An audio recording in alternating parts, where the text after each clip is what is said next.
Whenever the devil harasses you thus, seek the company of men, or drink more, or joke and talk nonsense, or do some other merry thing. Sometimes we must drink more, sport, recreate ourselves, aye, and even sin a little to spite the devil, so that we leave him no place for troubling our consciences with trifles. We are conquered if we try too conscientiously not to sin at all. So when the devil says to you, "Do not drink," answer him, "I will drink and right freely, just because you tell me not to." Martin Luther.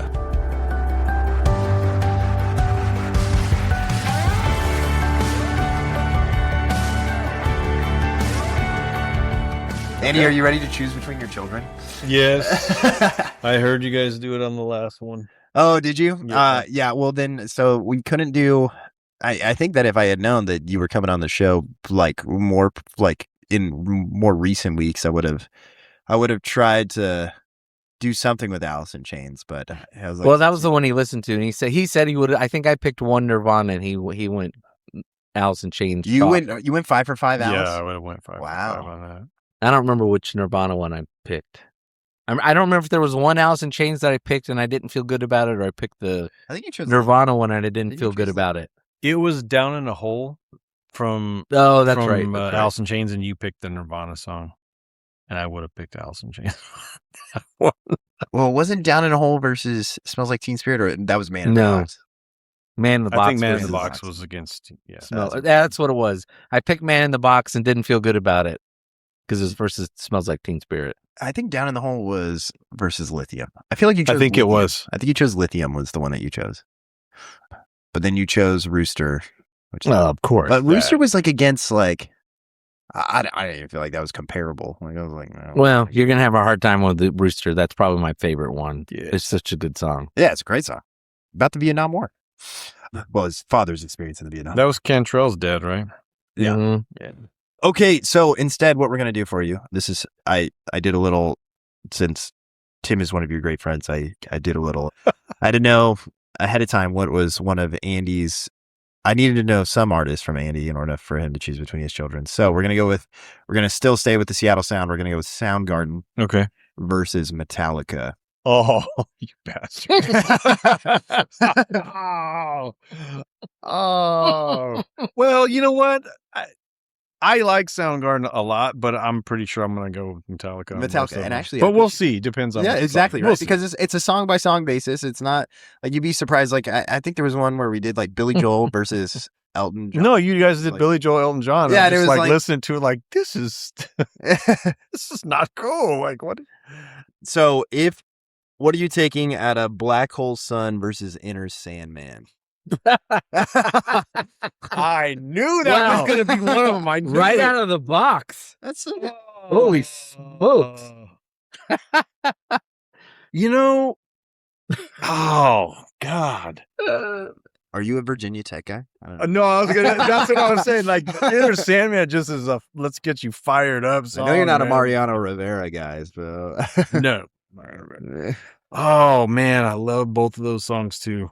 You can play Black Hole Sun at our practices, and our boys will sing it. By the way, that's awesome. Okay. Well, I'm just letting you know that they'll sing that one. There was something else that tried to do amp up songs. Stay away from the sing-alongs, but that's good to know. Dude, remember, I have a bunch of choir boys on my team, so not as much anymore. Well, what's I'm gonna have to go with Inner Sandman. Inner Sandman. Yeah. Right, damn it, Metallica. I know. You don't feel good about it. I know. One of the captains, he really likes my playlist. Oh, Ian, the Mr. The Day I Tried to Live versus For Whom the Bell Tolls. Gosh, From the Bell Tolls. Oh, we're already at 2. It's already 2 Metallica. This isn't looking good for Soundgarden. Rusty Cage versus Master of Puppets. Oh, damn it! Damn. Was Jesus Christ posed on that list? It's probably going to be on there too. Yeah, let's go Master of Puppets. Fell on Black Days versus One. Oh! Trish, we're sorry for Andy's language on these. He hasn't said anything.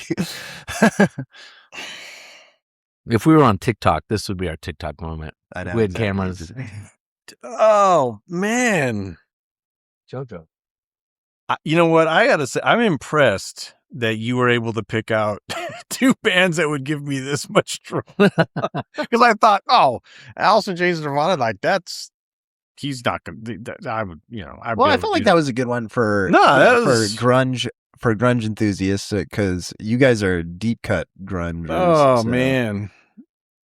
Well, Tim and I were talking before the show started, and we were talking about some songs when you first heard them. Like I can think about where and when and probably because it was the full on MTV and the videos are ingrained in your. And when that one video from Johnny Get Your Gun and all that, and just it impacts you because you have the visualization of that. Was before I ever even read the book, and then you're like, oh my God, why would I subject myself to that book? But I'll probably have to go with one.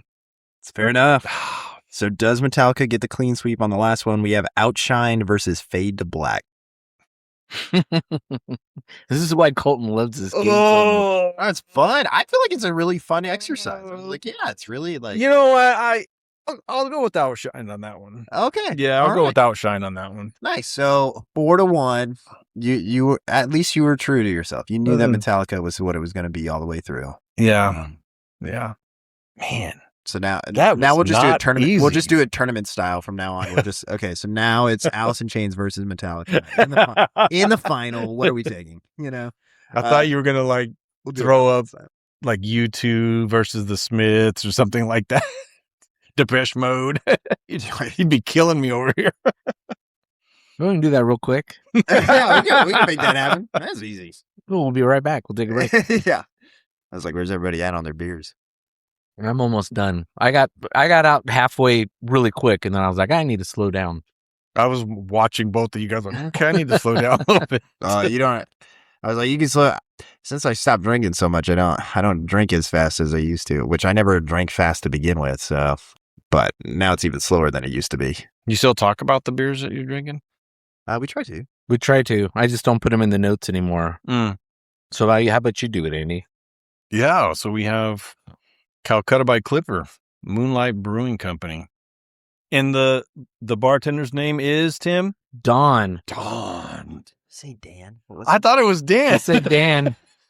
He kept saying Dan, and then so the first night we were there, Nolan and I made it over and had a couple beers, and then decided to try it, call it a night. And were we gonna go somewhere else? Oh, we still had to go. We still had to go up to Windsor to Russian River, which we got in. By the time we got there, it was like 20 minutes before close. So we got like one beer in, and then took some beer home, which I think will probably be our next beer. But so we were trying to hustle out of there, and I walked up and I was like, "Hey, man, I'm really sorry. I've been in here a bunch of times." He goes, "Oh, I know who you are. Like, I know who you guys are. You like roll in here like twice a year, and you always have a good time." And I said, "I cannot remember your name." He goes, "It's Don." I was like, "Oh, Don." I was like, Don. And so I said, "I will take 2 flats." And he said, "Okay, I will give you a discount for 2 flats." And then Nolan goes, "And we didn't get any foamies for my homies." He goes, "I will throw those in for free." So he gave us 2 foamies. And then I don't remember what kind of discount he gave me. He was like, "You want 2 flats? I will give you a discount." That's a lot of beer. Yeah. So this one. But they had a lot of beer this time. Ooh, they had a full menu. There was no empty spots. No upside down. And there was a lot of beer to take home, which is why I was like, I think we're going to take 2 flats home. Nice. All right. Idaho 7 and Simcoe. Oh, so good. 8.1% ABV. This was the only really IPA, though, I think they had. They might have another, but they did not have deli or they did not have any of the delis. It's tragic. So disappointing. I was disappointed I didn't get to go on the trip this time. But didn't you get back that day or something the day before? It was one of those things I could have maybe driven early Saturday morning to get there in time for the thing. But I had already missed Ernie's and it just wasn't the same. Yeah, it wouldn't be the same. I didn't want to do it. That's a great bar. We got a couple more people on board with Ernie's. We pulled teeth to get them there, and they showed up and they were like, okay, whatever. And then about 20 minutes in, the PR guy for Vegas was like, okay, I get it. Now this place is amazing. I'm really upset I haven't just been here before. And then the next day we're trying to wrap up from the race. It's like an hour after, and Jose comes walking in and he's like, oh guys, so what are we doing? How's it going? Yeah, we're just trying to wrap it up. So when are we going to Ernie's? Oh, okay. I guess we truly are more. It's, oh yeah, I can't wait to get over there. Let's wrap this up. So I think there's something about being there like around 3-4 o'clock that's just like, you got that nice, I was like, especially like when we went in April. Yeah. Where it's just got that nice sun coming in over those hills right over there, just outside of Petaluma. I was like, beautiful country over there. I'm just like, oh, darn, I would hate doing this every Friday at 4 o'clock. We were there mostly from like 5 to 7. So everyone who hadn't been there before was very freaked out about the traffic and refused to sit with their back to the street. I was like, I'm perfectly fine. I know all what's happening behind me. When it's your time to go, it's your time. It's your time to go. There's plenty of bollards that are, I'm assuming, are 8 feet in the earth. Yeah. Plus a couple of cars. I have to tell the parked there. stories about the It's like all the people insurance that won't company. drive behind log trucks because they watch Final Destination. Yeah, Like, exactly. what the hell? Well, When it's your time to go, it's your time to go. It's time to go. Wouldn't that be a better place to be your time to end it? So That's right. good place, good beer, good friends. But yeah, Robert was in heaven because they had Weizenstapfen, which is some big German. In fact, the bartender was very happy when I did. The first day we walked in, I got Weizenstapfen first, and she looked at me and kind of gave me a look, and I said, what? And she said, you actually said it correctly. And I said, yeah, it's, had it before. And she goes, you wouldn't believe the ways I've heard it. It's Wiesenstopper and Wiesenhofen. And I'm like, oh, no, I know what so she was impressed every day we walked in, because then the next day, Robert did it even better than I did, because I think that's Robert's favorite beer. He walked in and he goes, I will have a Weizenstapfen. And she's like, oh, okay. This man knows what he's about. I will have 3 Weizenstapfen. I will have 3 Weizenstapfen. Yeah, wait, what is it? This 3 or? And that's what he did. He ordered like 1 for him, and then the other people who had not been there before. I don't remember the Inglorious Bastards. That's right. We're trying to. I don't know. I don't know what gave him away, but He did that. yeah, that's right. No, The you American. can't. You're not supposed to do that. Yeah. So yeah, do we want to get to main topic, or do we want to get beers first? Or We can do beers and then main topic. all right, sounds good. All right. So tonight, main topic that we are discussing is something that's really come about. Well, it's been around for a while now. I remember back when I was in high school, there was the first lawsuit that had come against a university for this topic and what we're going to be talking about is diversity, equity, inclusion, also known as DEI. A girl sued the University of Texas in 2012 to 13 because she was not accepted to the University of Texas. She had straight A's, 4.0, but because she was white, she was put in a different selection pool than those of color. And so she actually won a lawsuit against them, which is kind of weird because that didn't necessarily happen across the states. She ended up going to LSU instead. But she sued Texas for that sort of selection process. And from then, DEI has been a part of our world. It was a part of it a little bit before that, and it is now branched off into the private sector, and it's definitely in the public sector as well. And so there is this kind of idea out there that people have lots of different feelings when it comes to diversity, equity, and inclusion. And so what does it look like? And so we want to have a conversation tonight about the 2 aspects. Well, not the 2 aspects, but just so much as we want to have a conversation about DEI and where does it fit within our society. We've done a pretty good job on this podcast of talking about we don't fall in. We can't be so binary. We can't be black and white. So where does it work? Where does it not work? And then kind of go from there. One of the reasons why I was very specific about asking to make sure that Andy was on the podcast for this conversation was Andy's profession. I don't know if you've explained your job change on the podcast yet. I think we've had him on for a couple of episodes. He might have said that he's an assistant principal now, but I don't think that you've disclosed. I think last time that we talked about what your background was, you were a teacher at that point. So Okay. I was like, would you like to kind of explain? I think that what would be great for people to know is just starting off to saying hey, I'm an assistant principal. What does that include? Because I don't know, and especially at your grade level, I don't think a lot of people know what the job description of an assistant principal is. I think that a lot of people go through and they're just like, oh, I remember getting in trouble in grade school. And that's all they think about when they think about principals or whatever. And they're just like, oh, that's the person I called when my kid's getting bullied. But what is it? Tell people what you do in the multiple things that are behind closed doors that lots of people don't see. Okay. So, I mean, the funny thing is, my wife and I, early in our marriage, we had a conversation. And when I had graduated from UC Davis, I had told her, I'm never going back to school again. Oh boy. Famous last words, apparently. Famous. Two dudes in the room made those kind of things, and God said, "Oh, how?" It's like praying for patience, bro. Exactly. Never praying for patience. Yeah. So, my career in education started about 10 years ago. I had done a lot of things in the private sector before that, and just kind of fell into education. And as I said, my entire time in the field, I have been having to go to school. I already had a bachelor's degree, but I had to get the teaching credential, which is a 2-year process. And then you have to clear your credential.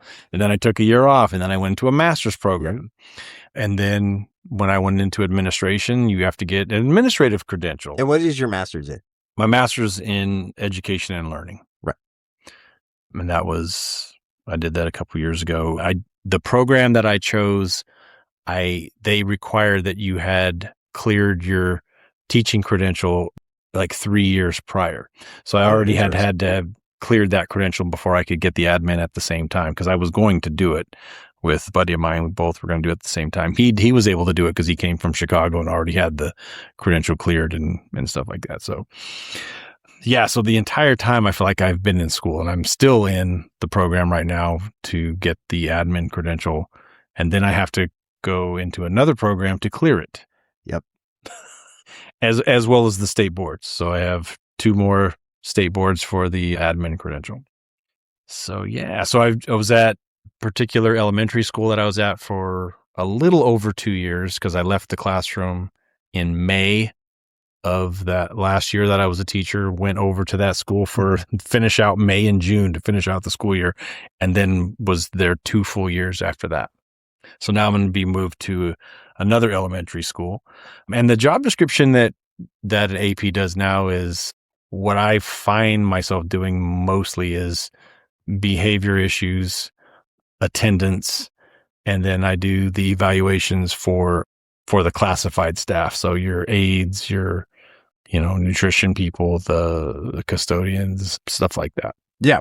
And then can you even give more insight, because especially since you're going through your admin credential, you also know about, because you've talked about how these are I think you were talking about a particular assignment that you were working on or something of that nature, that you were talking about I have to budget for X, Y, and Z, you were talking about English language, learning kind of setup or what. I can't remember the exact conversation that we were talking about, but you still had to come at it from the perspective of a principal. So are there things that you can maybe shed some light on when it comes to what does a principal do? What kind of decisions are they making when it comes to that kind of stuff? Yeah. So, I mean, because the principals, they're calling them the educational leader.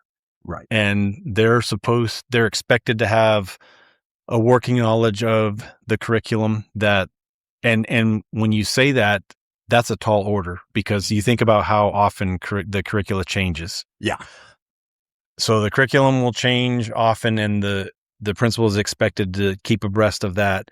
And for me, going from a middle school campus for my 8 years, I was a middle school science teacher, and then going to an elementary school, I had no idea what the multiple subject teachers were working with, because they have a math curriculum, they have a science curriculum, ELA.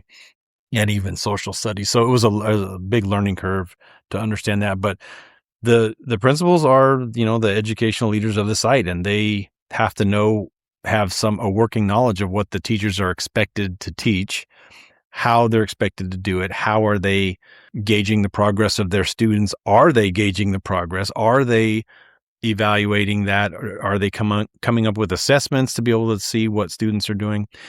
And we're talking about this, particularly what the subject is tonight, with the backdrop of being in education in California, where you have 70 plus languages that teachers are expected to be able to help students with. 100%. In our area, it's mostly Spanish, but you will get Arabic, you'll get Brazilian Portuguese, you'll get, traditional Portuguese, you'll get a few other things here and there, Punjabi, but we mostly deal with Spanish. So you have a lot of Spanish speaking aides that come in, and it's kind of cheating, because they'll, instead of going with a lot of the principles of English language development and what they're supposed to do with that, they'll just speak to them in their native language to kind of cut corners. Right. So you have to be careful with that. But any of the programs that you're going through now, whether you're a new teacher learning how to be a teacher, or you're a fledgling administrator, DEI is big. They want to make sure that you understand how to look at data and how to be conscious of, are you having marginalized or disenfranchised populations in your school that are not scoring well on tests, and you're held responsible for what's your plan to address that. Right. Well, and I think that, so like, in having you on the show tonight is extremely important, because and we'll kind of see as we kind of narrow our focus on to this conversation, and where does DEI land? How should it exist within our current climate and in our world? And then how do we respond to it as Christians? Where can it be effective? Where can it not be effective? Or where does it hinder us as a society versus how does it help us? But you're somebody that's in a leadership role, that's at the forefront, and somebody that, do you think that, I haven't asked you this, and so this is going to be the most candid response. Do you think you're going to step up into a principalship, or do you think that you're like, AP is my No, role, at some like point, I will. And do you feel like it'll be at the elementary, middle school level? It doesn't matter to you, or are you like, I know elementary school. It doesn't really matter in that sense, but middle schools are far more stressful. Yeah. So than the elementary sites. Yeah. Than the elementary sites. A lot of what I've noticed in our district is a lot of the principals that have kind of stayed, they usually have done a middle school. And then when it's ready, they're ready to slow down, or just kind of land the plane. Then they'll go 5 years to an elementary school, because it's a huge difference. Like, the kids are just so different. You have to, when you've been in a middle school site, you have to get used to kids coming up and hugging you on the legs, and they're not conscious that they're putting their face in your crotch or whatever. You're just like, they're wiping their nose on your leg. Yeah, it's just like it's you have to really like reprogram your brain, but it's a nice. And 9 times out of 10, your biggest like disciplinary issue is just like Timmy's pulling Jessica's. Oh yeah, it's little things like that. Yeah, there's no weapons or drugs or things like that. Yeah, fights. Yeah. I mean, we have a few, but But now, you're calling the police and getting a police incident number and all that kind of stuff. Yeah. So I think that this is a great conversation to talk about, like, again, as somebody who's a prospective principal, somebody who's that's in a leadership role, has more insight into this than I do. I think that you're going to have way more weight in this. And then I think, Tim, you get to play the role of the private sector tax paying citizen over there. So, well, I think it'll come from he's the silent majority, big mouth. From that perspective, and the still amateur political science guy who still spends a lot of time reading and digesting a lot of that kind of stuff. Even though that's what I studied in college, but I didn't make it my profession, but I'm still very much plugged in from that perspective. Well, and I think that it's very difficult. Educators and from my experience, and maybe you can speak to this, is that we very much just like to stay in our own bubble of educators. And I mean, and so when they talk about their grand plans or whatever, they're not talking to people like most people outside of education don't know what is actually happening inside education, and people in education are not openly sharing it to other people of what it is that they're accomplishing or what they're doing in the classroom or whatever. And so that might be to somebody, they're like, hey, I don't really feel like we should be doing that, and you're like, and I think that would be a very candid response in this conversation where you're like, oh, I didn't really know that was happening. And to which you might sit there and say, oh, that's cool. Or, oh, why are we doing that? Yeah. Well, I think it's important, like right off the bat, I want to get a couple of my biases out on the table. Yeah. Because not working in education for, I don't know, maybe 20 years of my professional life gives me kind of a different perspective on education. First and foremost, I wasn't a 21-year-old still living with my parents that started to be a teacher. But I mean, I know. I just that was me. I say that, but it's like the people that do that, they're coming from a certain perspective. They haven't had a ton of experience out in the world, and a lot of them can get really sucked into the whole teacher union, fighting for your rights and all that. And that can overshadow why you went into the profession. We have it. Yeah. They don't have the perspective of how good the setup is. There's a reason that teachers have the breaks and the time off, because you can't just say, I need to go to the bathroom and just go. It's like, it's a totally different scenario. It is. I thought I was getting a classroom that was closer to a bathroom so that way I could sneak over. And then he was like, oh, no, it was for a teacher that was like he was having like leg problems. So he was like having to go upstairs, and we have a bathroom that's like 2 doors down from where his classroom was. And he was like, hey, Colton, do you mind switching? And I was like, yes, let's go. And I was like, I don't care that I got to go upstairs. I was like, whatever. And then he's like, I talked to him like a few weeks before school lets out, and I was like, hey, when are we switching? He's like, actually, my leg's doing much better. I think I'll be able to tough it out. I got 2 more years to retirement. And I was like, dang it. I drink so much water. I'm like, like everybody. I remember there's one time I'm using the restroom, and we have private single restrooms where it's like, okay, like where you got, it's like just standard Hobby Lobby bathroom. Yeah. It's the gender neutral restroom. And I'm taking a piss at the urinal, and I could hear somebody outside. They're like, yeah, it's probably Pierce that's in there. He's always over here between second and third period. That's true. Every day, like, I'm always like, what's up? I say what's up to every teacher down our hall as I go to use the restroom because I've drank 40 ounces of water or 48 ounces that of water. That whole staying hydrated thing just is antithetical to the teaching profession. It's so bad. It's so hard. Oh, God. And I'm like, there are some times where I'm like, think about pushing kids out the way as they're exiting my classroom, like, move. Like, I gotta go. So, but yeah, that's true. Yeah, don't make me use the emergency bucket. And yeah, exactly. But there's no like, yeah, 100%. I don't think I would have the mental stability to do teaching full time if I didn't have the summers or the winter breaks. Like, I don't think I could handle it. Like, it's already a lot when I give up 2 hours out of my summer to work with the high schoolers, and you're just like, hey, I'm just dealing with.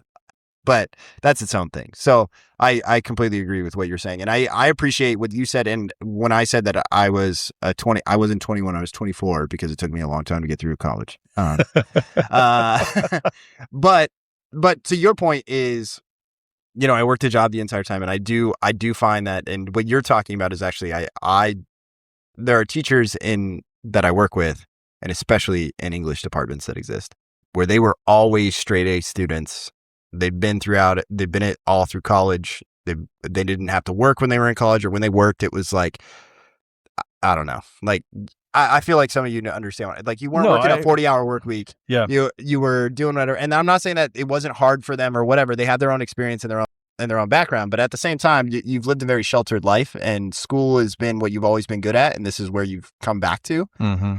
And so they have no patience for kids that are late on work or whatever, and that kind of stuff. And so that's always been my hard thing with them, is I was never the straight A student growing up. I've had my stuff that I've had to go through. I worked a 40-hour work week when I was going to college. Like that was the only way that I could do it. And so I still had to live in my parents' house. Like that was even worse.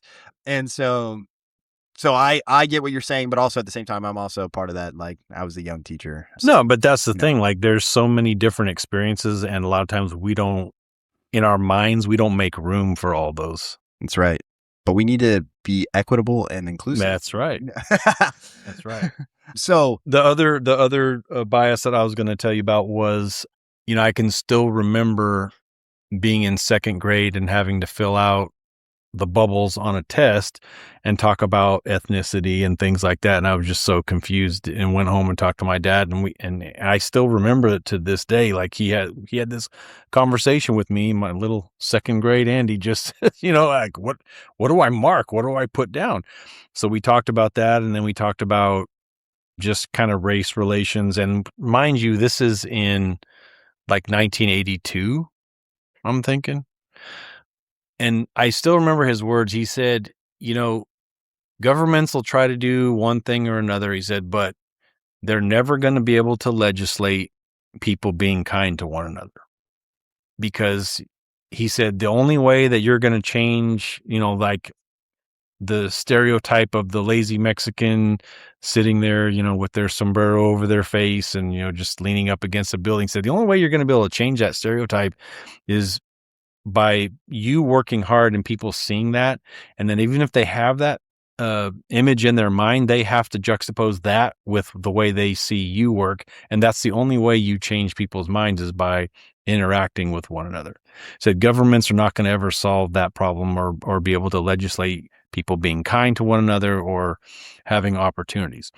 So given, just I came into education late, and also being a person that has the culture of America, but also having parents and grandparents that are from Mexico, but on the other hand, having parents and grandparents that are from the Azore Islands, off of Portugal, not really being able to, it's kind of hard to know, like, which, by the way, it took until I was 24 to realize that made you white. 100%. If you're 24 years old, filling out old, that, I was in a Hanford classroom as a teacher, and some kid goes, "Yeah, I'm white. I'm Portuguese," and I was like, "What?" Like I literally was like, "That doesn't even make sense." I was like, "No, you're obviously brown." Yeah, because they're brown skin. Yeah. So I was like, "No, but they're European." Mm-hmm. Yeah. I'm sorry that it took until 24 years old for me to figure that out. But for me, I was like... although anybody who's been watching Mexico soccer team, they look as white as England does. So Portuguese people, just letting you know, as somebody who grew up in Tulare, Portuguese people were always the first people to point out that I was white. Okay. Yeah. That's where that comes from, where I'm like, it took me a second to be like, oh yeah, you're technically European. So that would make you, in the grand scheme of whiteness, of like the us versus them sense, I guess you're technically from across the pond. And I was like, but I'm not. Like, for me, my entire life, I was separated from the white people, apparently Portuguese, and they were in that crowd. They're just like, yeah. Well, I would say in practice, you're on the correct side of that, particularly depending on where you're at. If you're Portuguese in Boston, you're 100%. You're not white. You're Portuguese trash along with the Armenians. You're not Irish. You're brown trash. We don't have anything to do with you. So in that sense, you're correct. And I agree. Well, and that's what I was going to say was in some ways, like, I'm more European than you are. Or actually, I might have Irish blood in me from Portuguese. Or you might have Portuguese or Spanish blood in you. So shut up. What I think, and Black Irish. Yeah. And so, well, it all gets very confusing if you like start pulling at threads. So, well, and you pulled out you talked about your background, your ethnical background. And so I was like, oh man, I was like, I didn't think about it until literally just now. I was like, I hope Andy didn't feel like we were like, oh, we should have Andy on to be our token. Be like, yeah, we can't talk about DEI as two white men in a room. I literally didn't even cross my mind until just now, and I was like, fuck.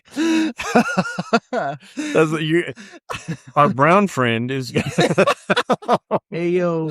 It's okay to say that. Well, my brown friend let me say that. So, Well, but I mean that goes kind of to the crux of what I'm talking about, because having the grandparents that I had, both my grandfathers fought in World War II. The way that the Portuguese side handled things is like, I don't know Portuguese at all, because even though they both spoke it, we're Americans. We live in America. That's what you're going to learn. None of their, I think my mom's first language was Portuguese, but she didn't speak it at all as I knew her as an adult, but they were that way. And my dad and his siblings, my dad can speak Spanish, but he's also not fluent because his parents were the same way. oh wow, You're learning, we're Americans, you're learning English. So that's kind of in the backdrop. Now, I will say in this particular community, so in the 40s, when my grandfather and several of his friends, they came back to Tulare, because they were, brown Portuguese people, they were not accepted in the service clubs that are around here. And people always talk about, why do we have that TDS hall that's over there? And if you look, they have a case in there. And if you look at if you're going kind of like on the northeast corner of it, it has the very first president and the first head of the women's auxiliary. And those are my grandparents. oh wow, The first president of the TDS hall. And then she was the head of the women's auxiliary. So the Portuguese people here, we think of them as white now. And if you talk to a lot of the younger generations, like they're kind of racist on their side, but they were not accepted in this community because they were not white by white standards, apparently. Yeah. So they had to start their own clubs and do their own things just to be able to feel connected to the community. Yeah. Well, and I think that, I think that those biases are good to acknowledge straight from the start. Tim is the silent majority, so therefore he's got his biases that are just on full display on social media. You can find them at any time.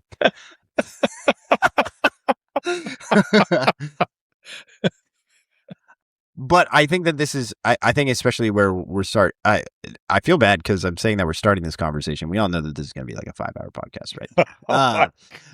What time are we at already? We're an hour and 15. We're not that bad. Oh, okay. So my first question to both of you is, in today's world. Well, let me lay out mine. Oh, yeah. No, I was like, sorry. Yeah. I should lay mine out, although we've touched on this before. I just thought the silent majority was supposed to say silent, but I got you. Yeah, you go. I see how it is. I'm white for a reason, man. I could just say what I want. DEI doesn't mean including you. Right. Everyone. So my bias and my frustration, which has been a topic on the show before, particularly I think this year when we talked about Martin Luther King, is I grew up in a generation where I think it was finally bought hook, line, sinker, genuinely, that we were going to buy into the Martin Luther I Have a Dream speech, and that we were getting there in the 90s, and then somewhere we went off the rails. So my frustration is we've regressed back to the 50s and 60s and before, but in a different way, where we've prioritized race. Race has always been a thing, so I don't want to make it out like it hasn't. That's where the right kind of gets over its skis and how it lays out how the United States has been. But I think we were getting to a point where people were like doing their best to have healthy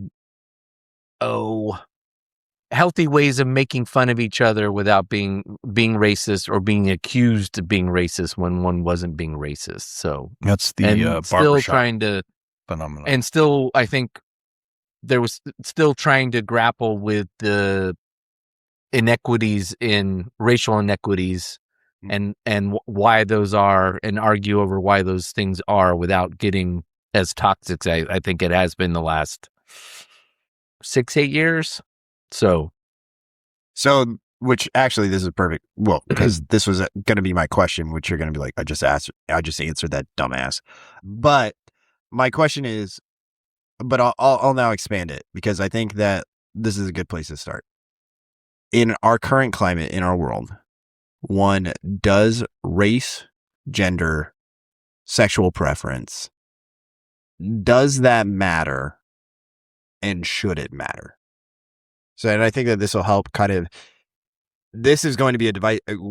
How you answer this question is divisive in this world right now. Like, that is where people will sit there and say that it does matter, it doesn't matter. And I mean, think about what your race, what your gender means to you. What is it at? I mean, think about that. Even your sexual preference. Like, again, sexual preferences for some, that has become a hot topic where people are sitting there and saying that this is something that matters currently in our world. And so, do you think that it matters right now in our current climate? And if it should matter? And then feel free to give any examples that you can think of that. And I'm not talking about just within your work context. Think of whatever you've seen outside, and then talk about. Well, I mean, for clarification, what's the context? Does it matter to what? Yeah, that's fair. Or is that kind of answering your question? No, we have to say, no, what are we I talking mean- about? What does it matter to? Or to whom does it matter? And what's the context? What, for hiring, for who, like somebody coming into your family, somebody coming out that's in your family? Like what? I think, we're just talking in general well, actually, before we get to specifics. I am talking in general, but actually I would like for you to define where you want it to end. Where does it matter, or where does it not? Again, I don't think it's so binary where you can just sit there and say, no, it shouldn't, or yes, No, it should. I think that's why this I think it conversation should to would an be really extent. good. I expected both of you to say, I think it should to an extent. And then I wanted to hear what, I mean. Well, so my answer is, one, I think there's two different Americas. So if you go by the America presented in, by and large, by Hollywood and what you see on social media, and it doesn't matter if it's Blue Sky or X or Facebook, I think race is fundamental, and I think gender and sexual preference is fundamental. But I don't know that that's actually the case with a lot of people.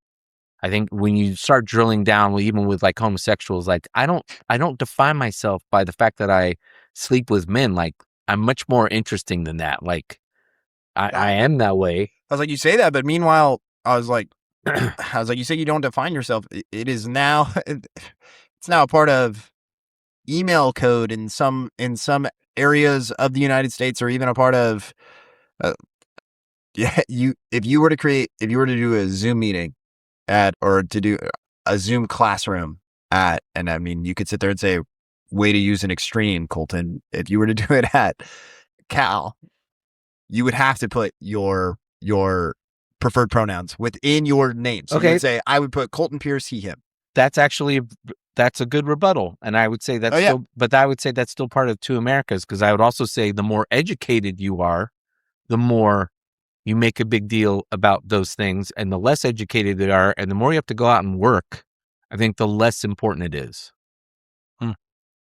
I think with working class people, they don't have the time to deal with that kind of stuff. And I think they haven't, frankly, been through the education system long enough to have, and don't take this, I mean, I'm not saying inherently it's a negative, like they've been brainwashed, so don't take it like that. But I think, the longer you go through, the more schooling you get, the more you get exposed. You have conversations of race, what it's been like. Frankly, as much as the 1852, whatever the hell that thing was from a couple of years ago, the New York Times did, which was a terrible thing to like reset slavery and like when the founding was.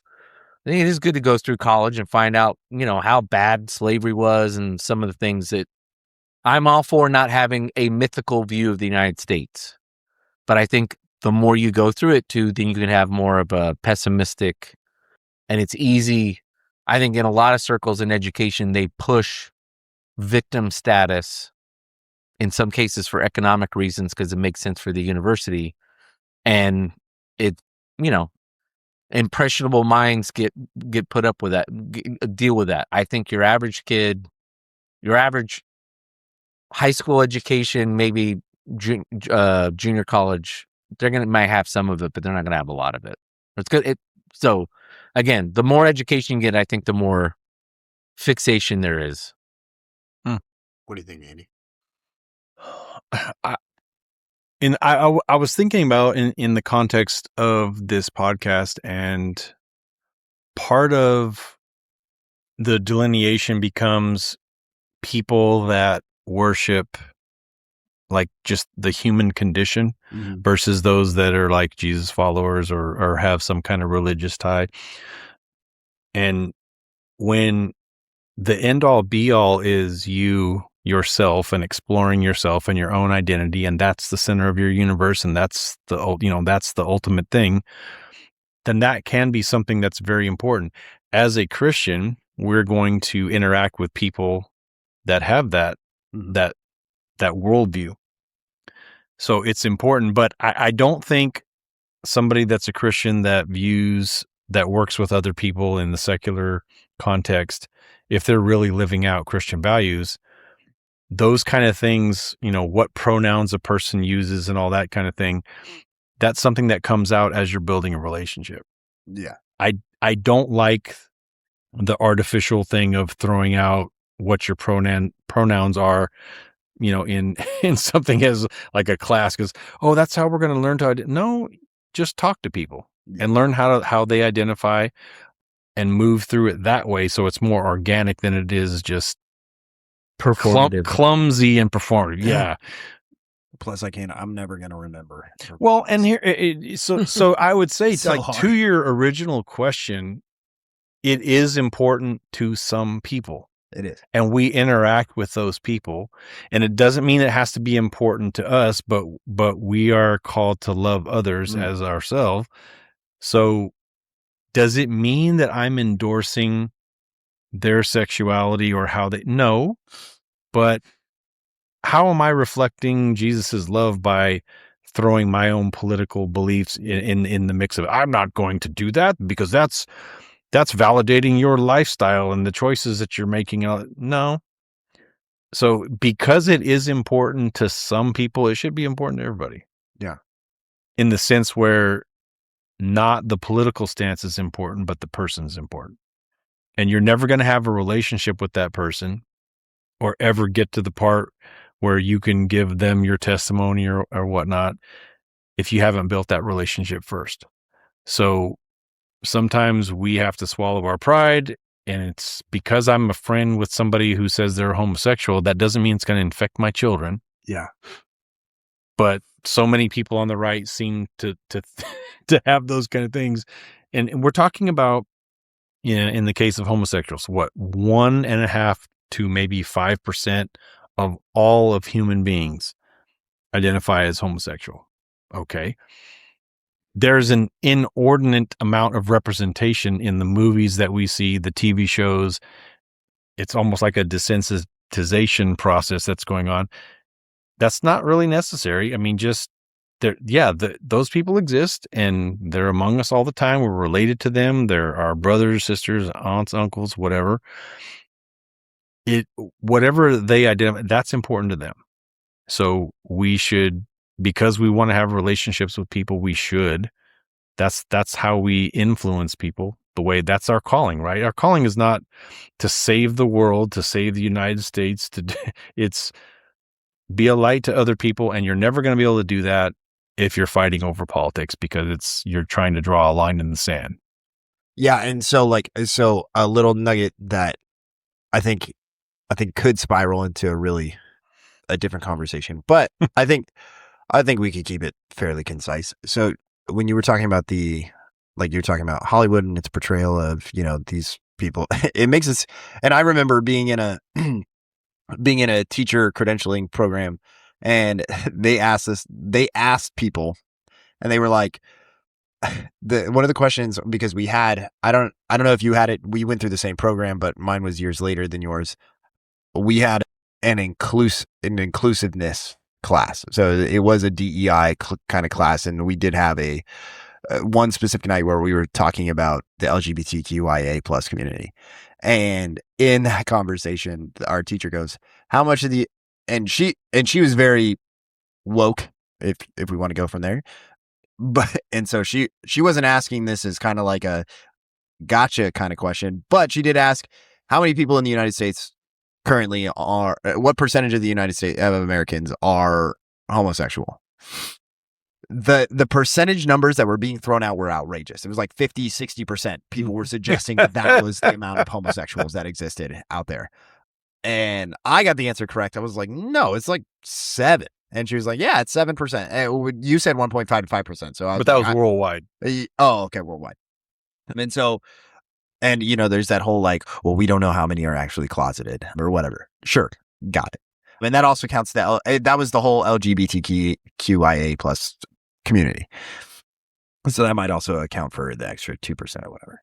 But so like when we look at Hollywood and its representation nowadays, is it not really actually just in the grand scheme of all of Hollywood, is it not actually just a drop in the bucket of movies and TV shows that have existed for where that group has not been represented at all for years and years and years? I mean, sure. I didn't know you were such a Will and Grace fan. My bad over there, but I think it was represented. I'm joking. It was done in a way where you had the queer guy. It was always a dude. Like, I mean, how are you going to represent lesbians? I would say, to Annie's point, the reason why Hollywood pushes it as much as I do agree with them. I do think there's a level of pushing it, but also just understand there's a disproportionate number of homosexuals, lesbians in Hollywood.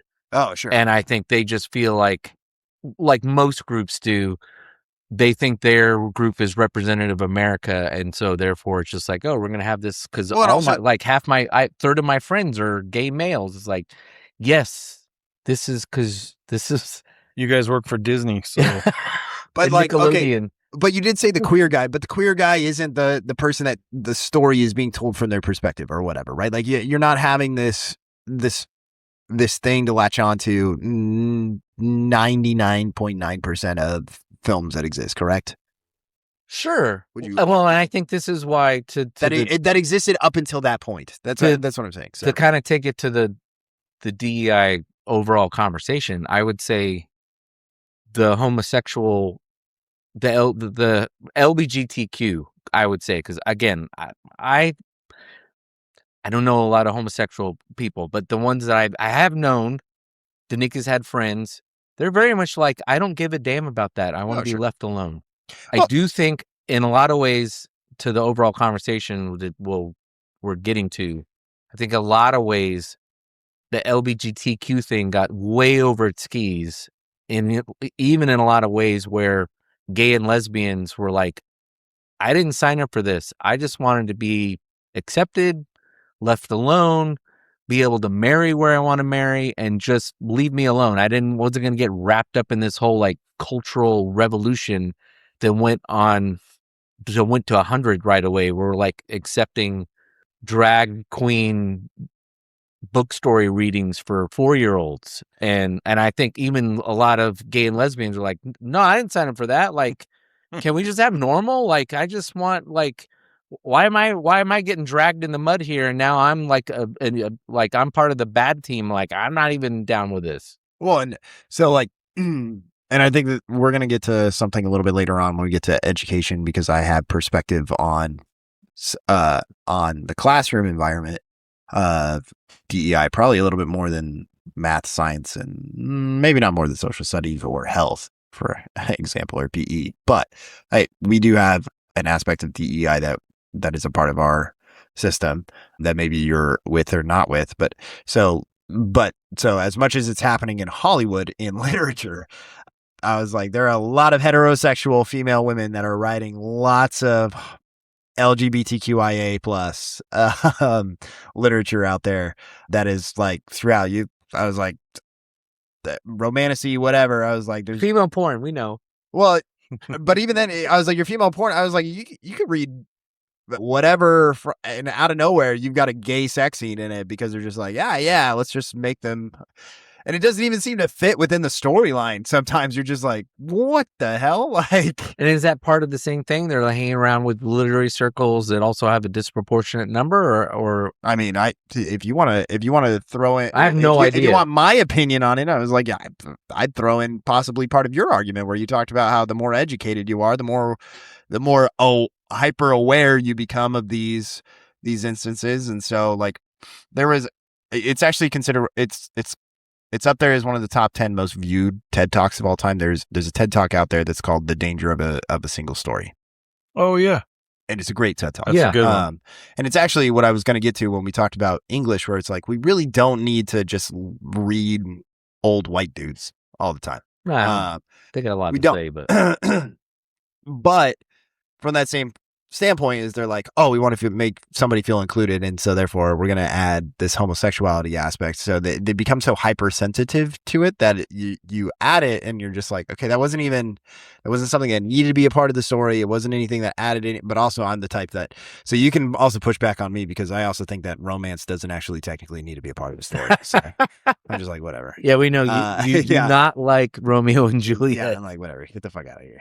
So that's not my jam, but I get it. That moves other people's boats. So maybe I'm not the person to ask about it, but it does exist in literature probably 10 times more than it does in Hollywood. So, and then I would say, as for my biases, when as part of that conversation, something kind of came up where I was like, for me, and especially when we're talking about race, the culture that has always existed around how I grew up, what I experienced growing up, I have never, ever, and this is not the case for lots of other people, but I have never, ever been told to be proud of my race. So I have never gotten the opportunity to feel proud of my race. I've only ever felt shame.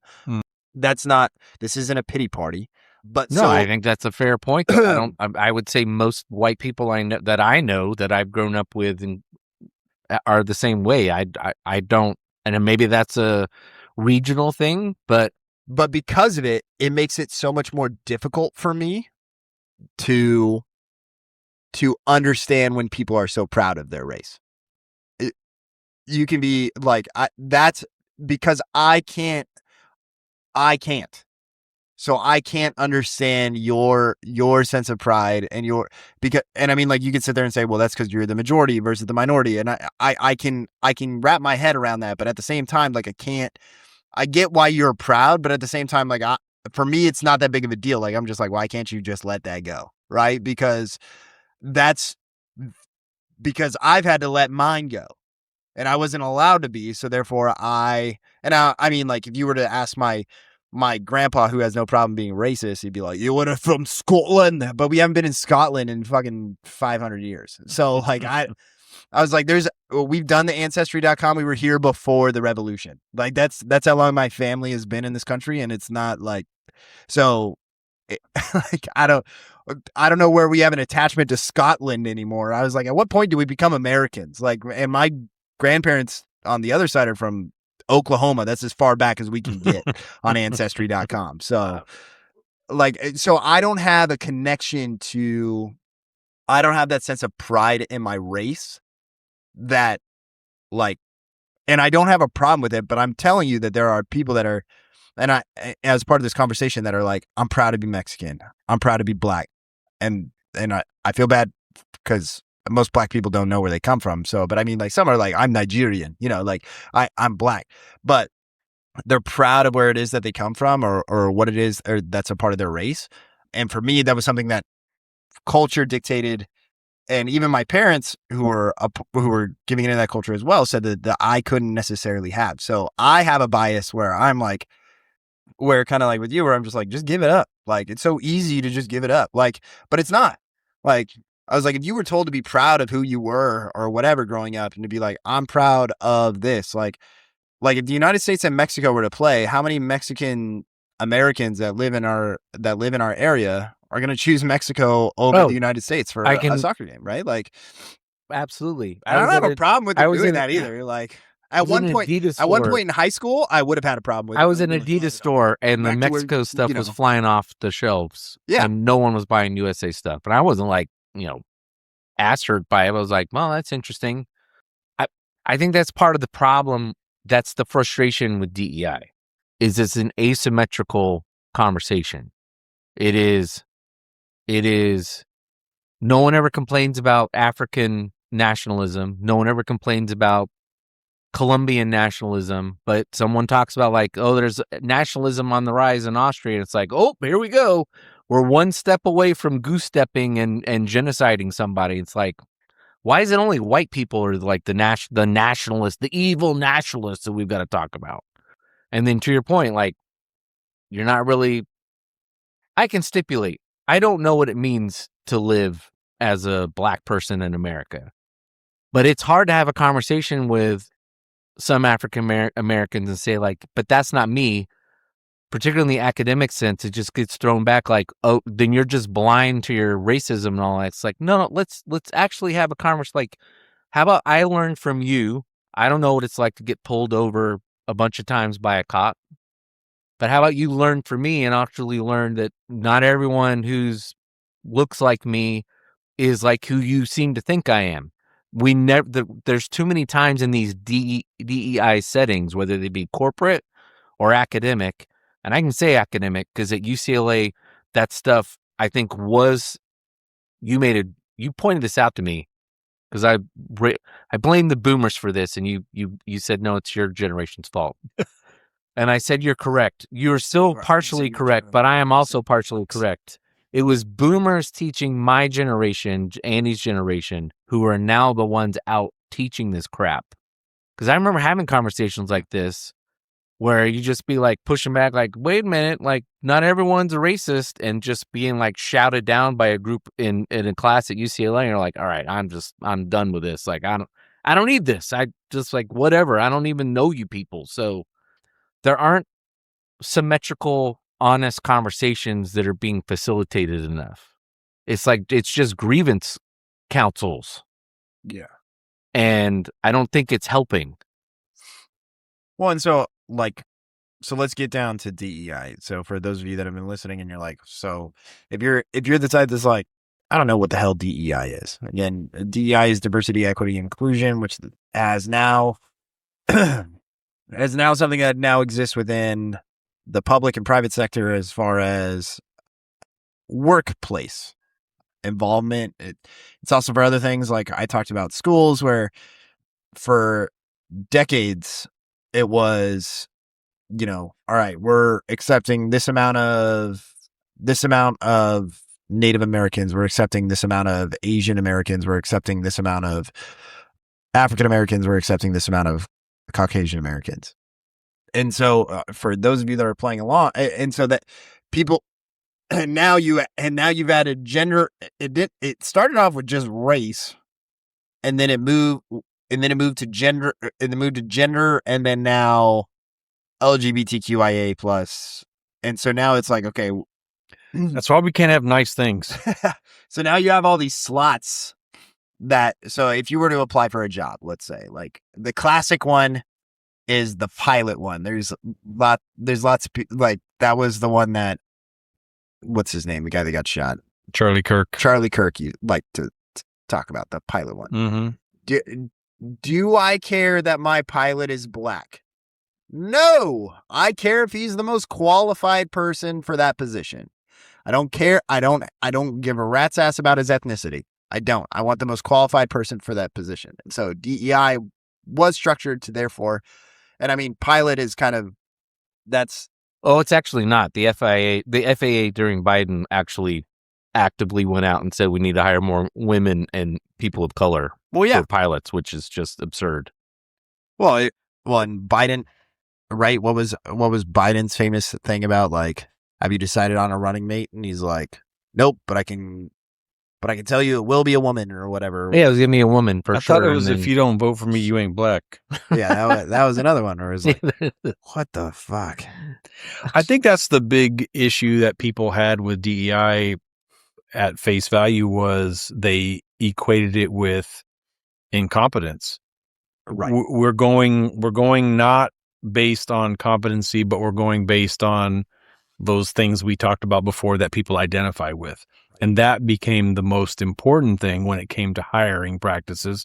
It's more important that we reflect our nation in, in the work that we do and how we hire, how the people that are, because you look at, just take the NFL, the coaching staffs compared to the players. Oh, I was hoping you were going to say the NBA so I could talk about the 2026 Lakers and just let you know about how their starting five is all white dudes. It's the 1995 Boston Celtics. I was like, man, a bunch of Celtics fans are It's about to the, become Lakers fans. just real so you quick. know. It's the Kentucky team that lost to UTEP in the tournament. Stephen A. even went on and was like, bro, it's 2026. You Yeah. can't play with an all white line. I was like, I did not realize. wow, I can't believe you're saying that. So I was going to have to divulge another bias, and that is I would never bring up an NBA reference. I loathe the NBA and everything it stands for, so I would not ever bring that up.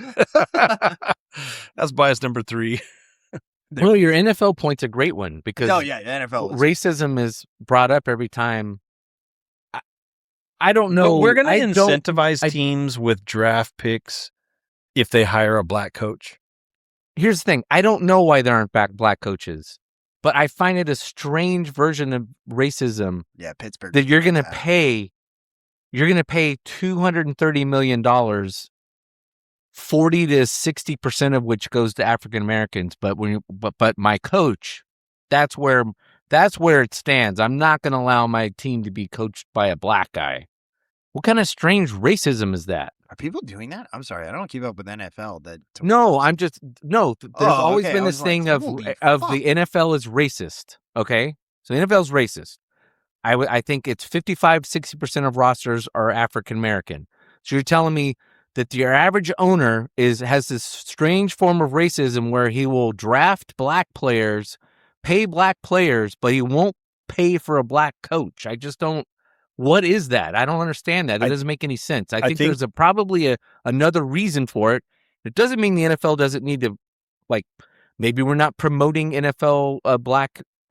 I don't have a problem with the NFL saying maybe we need to facilitate black players becoming coaches more. Oh, and they're coaches, but they're not head coaches. That's what you're getting at here. The whole thing's just dumb. Well, I think a big coaches. part of the racist thing is from a player perspective.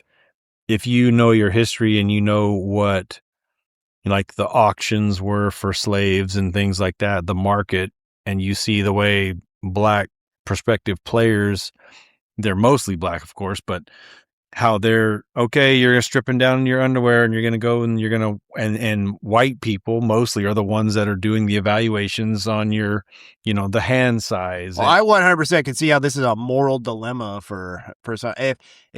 And actually, kudos to any athlete in that environment that's sitting there and making those connections. I'm like, Richard Sherman 100% did. well, that guy. I'm It's guessing. almost like that guy had a Stanford education. Yeah, that's like he's Stanford. so- And I worked He's with somebody mouthing- that told me that firsthand when he went to the draft. Oh, really? And that was his perspective, that it was like the slave market. Yeah. They're taking all the measurements. They're Okay, checking your I don't teeth, accept they're- that, but I don't accept it, but I also hear it. I hear it, but I don't accept it. That's not something. But That's one of those things. Like I'm not a black person. I don't live through America. But I so think, but that's fair. But I don't even necessarily think that it's something that's exclusive to black people or white people or whatever. I think that you can sit there and say being a part of the entertainment industry is because as an athlete, you are an entertainer. Like that is what you are. Like, You and are. Richard Sherman is one of those people that would 100% be able to tell you that he was an entertainer. Like, I was Well, like, you're also at the end of the day, you're being hired for your physical specimen. So for them to measure your body weight and yeah, go talk you're to fucking, 40 go talk to supermodels and ask them how they feel, how much psychiatric a rocket, that's- a cheerleader for one of the teams Yeah. you're playing for. that doesn't make Sorry, it. honey. By the way, that didn't doesn't meet make it okay. I'm just saying that it's broader than my thing is Like, just sitting there and saying it goes to what I said NFL before. racism, Like it's we're just- having an asymmetrical conversation. Yeah. Like you need to think about this a little deeper. Like I accept what you're saying. You feel like it's a meat market, but let's also maybe broaden again, out. I appreciate any athlete that gets in there and has that insight, I'm be like, that was very aware, and like I'd be like, that you are correct. Like that's. I feel that's like what we this is. derailed something though. Andy was saying. Andy was said something about the Yeah. NBA, and then we got The NFL. He was talking about the NFL. NFL. He wasn't talking about the NBA. Was that what it was? That's his third bias. No, he was, but you were talking about the NFL with the projected racism and that kind of stuff. Or maybe we did. Yeah, I mean, I guess it was just that whole thing with DEI was that, you look at the quarterback position traditionally, and it was probably, due to race things. Oh, the black quarterback is not Quarterback a thing. position absolutely was. Head coach, I would say head coach was for a while. I wouldn't say coaches wasn't always a thing, but the last like 20, 30 years, I would say it hasn't been. But quarterback, absolutely. But you were also saying that like you were talking about qualifications. Like there was this idea that you're not qualified for this position. And you were talking about when you go now to interview, like there are certain parameters put in place so do you want to talk about some of those? Like I was like, when you're hired, like it's so funny because DEI and you talk about education because college campuses don't actually adhere to necessarily DEI or even high school, middle school, or elementary school positions. We're not sitting there and being like, all right, do we have although I have heard some principals that have stated that where they're like, I'm looking for people that represent the population that we work with. And that can be a good or a bad thing. Because again, there is an element to that where it's like, can I or can straight A Sally, who's gone through school her entire life can she go into a high school in Cutler or Rosie and is just trying to get her first time job and just be like, yeah, I know what's going on here and I can relate to these students. Where it's like the majority of our students are migrant. Like they're coming in and they're leaving. They don't give a rat's ass about turning in your homework every single week. I can understand part of that as well. Like I get both sides of it. So I don't hold it against principals that do, but I'm saying that there are principals that are like, I need somebody that's got representative of our population. And so I don't know. I'll firmly say that this is where I have a problem with the right, where the right wants to go on and say there's differences between men and women and all that kind of stuff. But then when it comes to hiring, like it shouldn't matter. You can't have it both ways. And then there's some instances where businesses are better off hiring, looking for females for particular positions. I'll tell you right now, my company right now, I am actively looking for female photographers. Why? Because they look at sports different than men do. And I have a very predominant 95% roster males.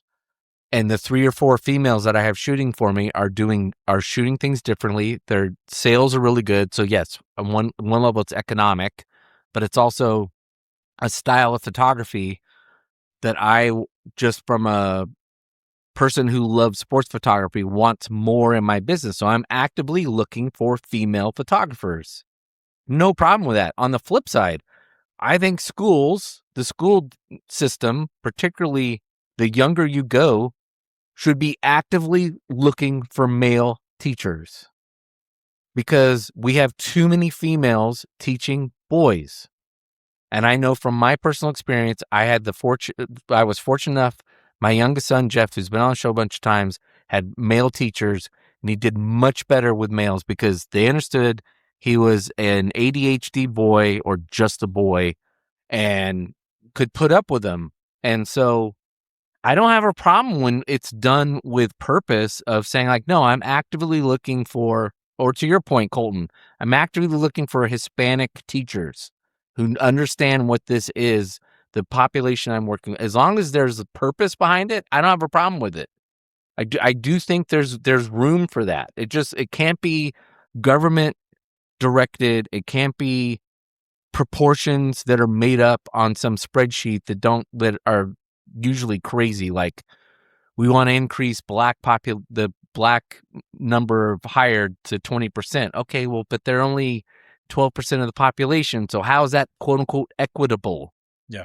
And then we start tying ourselves up into pretzels because someone on a spreadsheet decided one day that they were going to come up with these arbitrary numbers when you're like, okay, but, or, well, we're going to do minorities. Well, what about Asians? Well, they're actually not minorities. And so we're just going to like hose them over. And so just whatever, like they don't get into the UC system anymore because they're disproportionate. Okay, wait, when did they become non-white? Like, okay, like, so this is where the whole DEI thing just starts wrapping yourself up into pretzels, where you're trying to serve one minority group for the other one and screwing the other one over.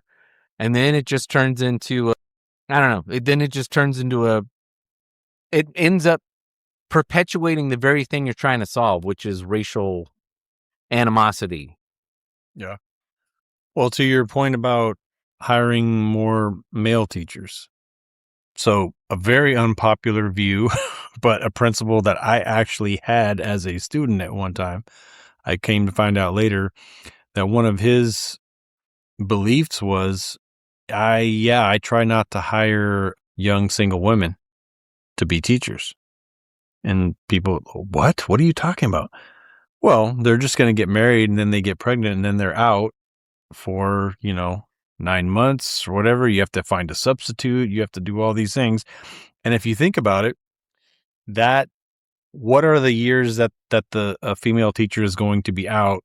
How much time and the students that person has, they are not going to be getting the quality education. They're going to have a substitute for all of that time that they're out. Is that equitable? Is that fair to the kids? Right. And the answer is no. It's not, but that's just baked into the cake, right? That's part of it. Yeah. And I mean, it's part of like, can you help it? Can you not help it kind of thing? Because, right, like at the end of the day, okay, so is like even if we had a female teacher that had 4 kids, that's only 4 years of her 28-year teaching career, 24 years given to whatever. And so you're just kind of like. But you're a parent and your child was one of those 4. Oh, yeah. And now they're allowing even more time to be taken off. Yeah. And the father can do it also. Yep.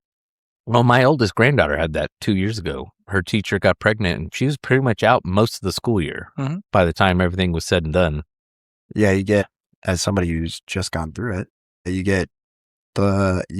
qualify for 60 days of disability, and then you get, depending on if you got a C-section or not. So if you get a C-section, you get more time. And then you get 30 days paid family leave, which is, I think it's up to 6 weeks. Last I remember is something like up to like 14 weeks that people can have off. PFL but here's the issue, like in our district, there's always been written into the contract that if you don't work at least 70% of the year, then you don't qualify for moving up on the pay scale. Yeah. And it's always been there. Right. But it's only now starting to be enforced. Well, it's because Chandler Pitts is having too many kids. I think that they just wrapped up 3. That's what it is. Anyways, so as far as the hiring personnel for your business or for whatever, I think that kind of is, in my opinion, and I mean, maybe you can speak to this or maybe you can speak to this, is I think that is a bastardized version of what DEI is. It's kind of like what I used to hear from people about genderqueer theory or critical race theory, where it was like, where I'd hear lots of people ask about what was going on in education regarding those 2 particular subjects. And they'd be like, well, what are you guys like pumping down these kids' throats? And you're just like, literally nothing. And these are now a part of DEI within the educational model. But I think that, what I think is huge is I think that education actually has the DEI model done fairly well. Not when we're talking about hiring staff, but when we're talking about working with students as something completely different than, and I think that that's where it's done well as opposed to how it exists in our world. Because now what I told Tim the other day is that DEI is now a dirty word. So so I'm currently going through my doctoral program. They have scholarships are being cut. Their grant funding is being cut. Research funding is being cut. If you have anything that has to do with any of those three words, even if it's in education, diversity, equity, or inclusion, which to me is fucking wild, because like that's what we're about. Like that's what's crazy to me. Like I don't like at the end of the day, and this is where I think that hopefully your guys' conversation will kind of dictate this, but I want to get my bit in here where I want to say that. So for me, I find that crazy for the educational sense, because when I think of educating students, I think of educating all of them to where I want them to meet their max potential. Mm-hmm. But if I don't, like, I'm thinking about all the ways that I can help those that are not meeting the criteria to therefore help them achieve more, which would be creating an equitable environment in my classroom. It means that all students are able to access the information equally, right? Like there's a really, really, really dumb graphic that exists out there. It's a good graphic. And if you were to have seen it and you've never seen it before in your life, you're like, wow, that's a really good graphic. And I was like, you probably know what I'm talking about. It's the baseball. Oh, yeah. Yeah. Watching the game. We've all seen it. Yeah. We've all seen it. If you're a part of education, you've all seen it. And it's the whole idea of like, there are three people that are trying to watch a baseball game, and they're all of different heights, and there's a fence that's blocking their view. And so you have equality is giving them all the same. Yeah, equality is giving them all the same boxes. So you give the kid, it gives them so every person gets a box.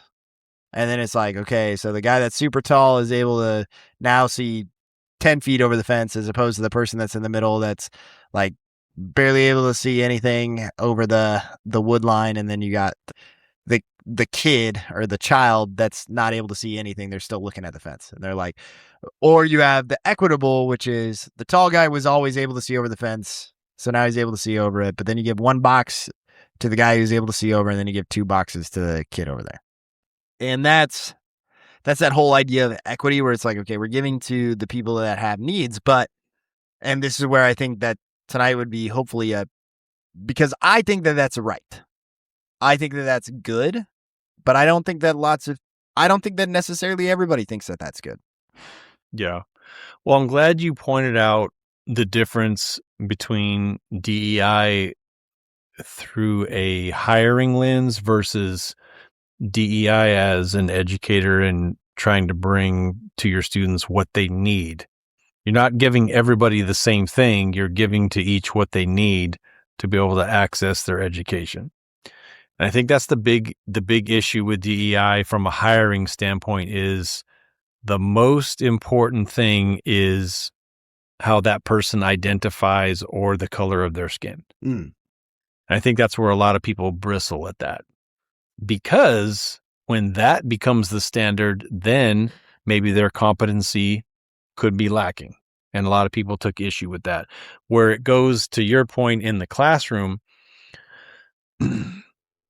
you are looking at what each student brings to the table. If they are an English learner, for example, in the past, it was nothing you bring to the table matters. You just need to learn English. Right.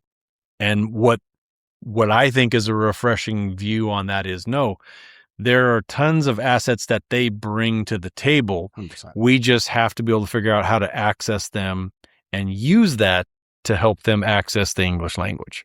One of the criteria that a lot of people use for showing genius level outside of the box thinking is being able to understand multiple languages. And I try to both 4.3. I try to reinforce that with my students whenever they're like, hey, I'm an English language learner. And I'm like, you're way cooler than the rest of us. Like first day of class, I was like, I took Spanish 1 in high school and I failed it.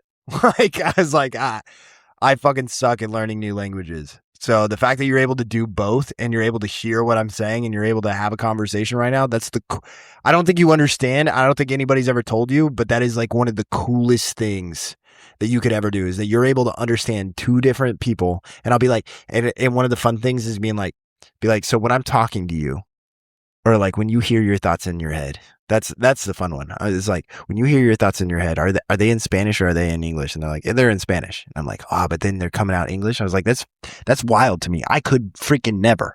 Like I could never do that. Where I'm just like, I have this in English, and then I'll just 100% be able. What to language just be do like, you dream this in? works in a. And does it change? Yeah, Do you dream in Spanish? Do you dream in English? it's crazy to me. I'm Well, just like, So this is to that point. it's like This is where I get frustrated. We have government policy pushing DEI in a lot of ways, but they're not doing it intelligently. So The government is not able to delineate the proper course. As conservatives, that's generally what we think, but it's also like it's just assumed that it's always bad. It doesn't always have to be bad. It's just if you're going to push, California just has always had a Hispanic population. And if you're going to lean into that, then just lean into it and make Spanish as a second language in elementary school. well, but then all you right wingers out there, when it comes to, you could sit there and say, well, Arizona public education system sat there and said, the hell with DEI, and was just like, nah, you're all going to learn English and this is how it's going to be. That's okay. But my point stands is a lot of countries in Europe don't have a lot of the problems we have because they all require you to learn English. Well, I was like the whole thing. It required them to learn English. Your average European knows 2 or 3 languages. We don't, and I would argue that one of our biggest problems with immigration in particular, when we're dealing with this whole diversity equity, is the language problem. We have not made English an official language to some capacity. No, we did now. Well, I mean, it's still not. Like California, it's not. While at the same time saying we're going to encourage large enough groups to come in where we don't require in certain parts of the country. I don't need the federal government to do it, but if you're the state of California, why don't you just keep trying to fight this? Make everyone learn Spanish too, so everyone can kind of get along. Like it's Switzerland, where you speak Italian and French and German, like or Northern Italy, where you got to learn how to do both just to coexist. Like, but we want to act like, oh no, we're going to be diverse, but not really go on board with being diverse. It's like if you're going to be diverse, then be diverse. Don't just make all the Hispanic kids coming in learn English and do it poorly. Make it easier for them to where all the white kids are learning Spanish too, so we can be bilingual. Well, and you can still make everything. You can still make English the official language. So you show up at a ballot, everything's on English or whatever. But just to communicate, it alleviates a lot of problems. And the counter to my point is where that's a problem, society figures it out. If you work on a ranch, you have a farm, you're going to quickly learn Spanish because a lot of your dudes are, you'll learn Spanglish. So the areas where you need to be bilingual, you'll become bilingual because you have to, because you're working with Spanish-speaking only or mostly Spanish-speaking people. But we just dip our toe into this diversity thing and don't actually get serious about it in areas that I think would alleviate the problem. To your point, when you were talking about education, then the second point was education. Are you talking about entrance or just like as a value that it's good to have diversity? We were delineating between the practice of DEI in hiring versus what that looks like, let's say for a classroom educator or a school site, being a little more sensitive to the assets that people are bringing to the table. That so for example, Colton was specifically talking about college. Oh, well, yeah. So like, okay. So from that aspect, which I do want to talk about. So like for those that are not well in on DEI within the college setting or high school setting or just in educational settings. So like for me as a teacher, I have a realm of DEI responsibility that I need that I need to have within my classroom. This is not pushed on by admin necessarily, because they can't really technically tell us what to do in our classroom, as far as they could tell us that we have a curriculum that we've paid for that you need to follow, that kind of stuff. But like, we have some flexibility. And so it's really kind of, there's an element to us where we're like, we feel a responsibility to be more inclusive within our learning environment for all students. So you talk about Hollywood and like movies and that kind of element. So we use literature because it's what we use. We're English teachers. So do we need to read Great Expectations or A Tale of Two Cities, which nobody really cares for? And they're just like, man, I hated this the entire time. What if we read something from a different perspective? We read something from someone else or from an author that has, a different ethnic background. So like The Kite Runner has become like one that people are, that one's heavy. I luckily I don't teach AP seniors, but that's one that's like, Danica read that book like 2 years ago and it was rough for her. That was brutal. 50-year-old. That was a great book. But like, so there's a book that we read with seniors right now. And so when we talk about diversity, equity, and inclusion, it means all people. And now you might be sitting there and the example I'm going to give, you could be like, well, mice and men. Remember, mice and men kind of, people stumbled on that one, and that can technically fill that role. And I think that it's good now that we're more intentional about using it, where it's like, all right, you had an accidental grab, but now you can use it and be like, yeah, we're intentionally using this, and now we can have more, genuine conversation about people that are experiencing, that have mental disorders or whatever. But there's a book that we read with seniors, and it's a part of ERWC, which ERWC is a senior English class that was put out by the CSUs, the California State University system, that was meant to make it to where students didn't have to take if you finish an ERWC program at your high school, you didn't have to take the college entrance exam for English for any of the CSUs. And so high schools across California adapted it immediately. There was like a trial run for a little bit, but then after that, it got implemented pretty regularly. But all their literature that they use is very diverse. You have to do a Shakespearean unit as a part of it, but then everything else is very much like, somebody from a Hispanic background. There's even like a graphic novel kind of thing where it's like, okay, people that don't necessarily we read Hawkeye as like one of our, like the comic book Hawkeye, like legitimately a working class hero. Remember the Watchtower? The Watchers, the No, we don't watch. We do not read Watchmen. But one of the units that we do is A Curious Incident of the Dog in the Nighttime, which is it's a really good book. Most people would probably find it boring, but it's a really good perspective book because it's written about a kid that has autism from his perspective. I mean, so like the kid is high functioning autism, and he's writing it, and it's written from his perspective. And so it becomes this whole perspective shift that we then get to have this conversation with and be genuine about, that they never would have had otherwise, because we would probably still be reading fucking, I don't know, what was senior literature before? It was, we're going to read friggin' Pride and Prejudice. I don't know, but instead what we're going to do is we're going to look at something from we're going to make you look at something from a different perspective, a different lens. And you're going to read about a murder mystery.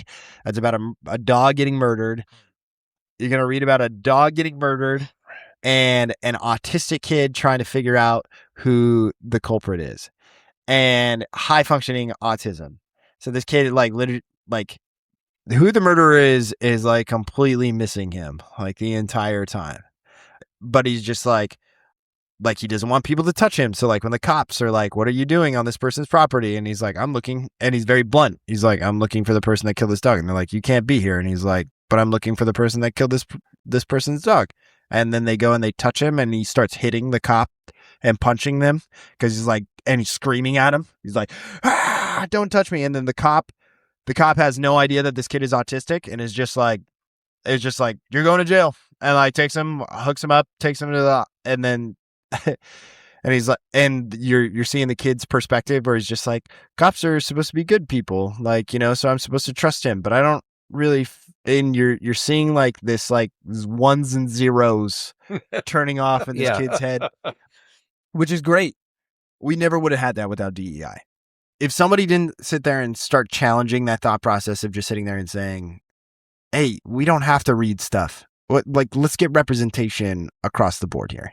Let's start having, like, in our area, like when we do a poetry unit, let's do Gary Soto.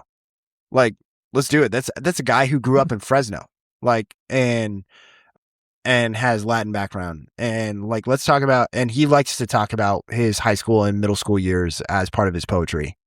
And so that's awesome. But it takes people sitting there and saying like, hey, we want to make sure that our kids feel included in the conversation as a part of this, because we ultimately associate buy-in with their ability to be successful in the classroom. And I mean, like, at the end of the day, if a kid really relates to a Gary Soto poem, does that mean that they're going to get an A in my class? Probably no. But, I don't get grades twisted also. Like, where I'm like, this grade therefore defines your ability or your success later on in life. I also say, so like, this is where I think that as sometimes educators, we get over our skis, where at the end of the day, are we just glorified babysitters? Yes, technically. Like, if we went down to the bare minimum, what is it that people most want from us? They don't even realize it. They're just like, I want you to teach my kid. But really, that's not actually it. You want me to watch your kid from 8 a.m. to whatever time. We learned that in COVID. Like, if you didn't realize that you didn't want your kids around, Yeah. and you were just like, teachers need to go back to work. I got to go back to work. You need to go back to work, because who's going to watch my kids? And this whole online thing isn't working. And it was like, all right, we are babysitters, but we are intentional with our time with your kids.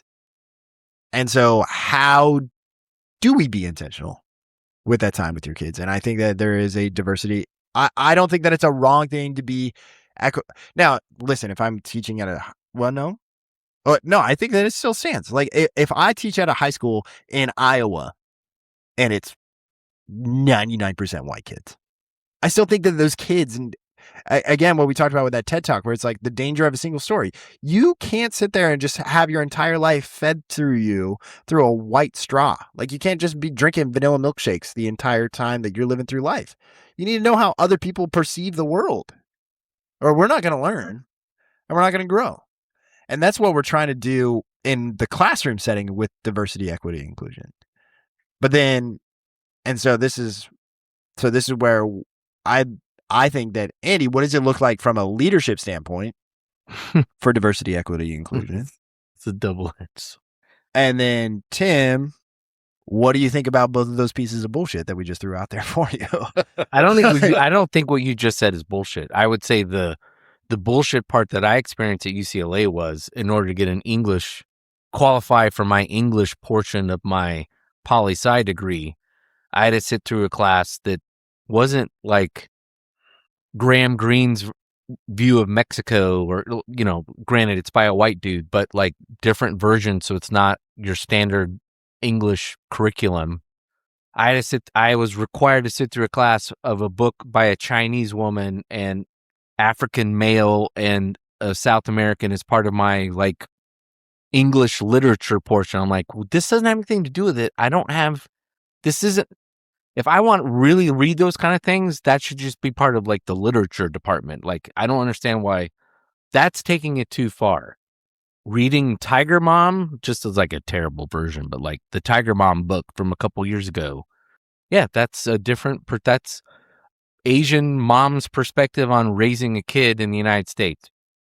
That's both helpful and gives someone a different perspective on how it is in America. You're not a white person. Again, it's a terrible version, but yes, hitting different ethnic groups within the United States.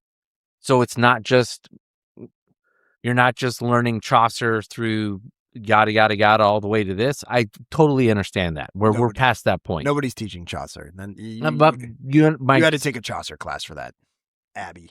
Well, that's not, but when I was in high school, it was Beowulf. Like, again, it was a through line. It was Beowulf, Chaucer, and I don't think on the one hand, I don't think I was left out on anything, not understanding other races in the country. You can argue it's good to know where the United States comes from.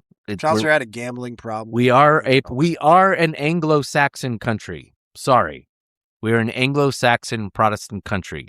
With all due respect to the Catholics and we have that built into our ethic. Now, that is slowly going away, and the white Protestants are going to have to get rid of it, get over it. But that's just the case. We've been that way for 200 years. But to your point, like, we're at a point now where the society's diverse enough where that doesn't necessarily have to be the curriculum taught at a high school level, and it's not a bad thing, even to the point of not from an ethnic standpoint, but also the autism. If you just to teach, like, people are different. People are different. Yeah. Get over yourself. They're different not because they don't like you or act in this way because they don't like you. Like, get over yourself. Like, they're just different. Like, Yeah. Part of education is getting exposed to things that you would not necessarily choose yourself. So then who are the people that are choosing what everybody else should be exposed to? Mm-hmm.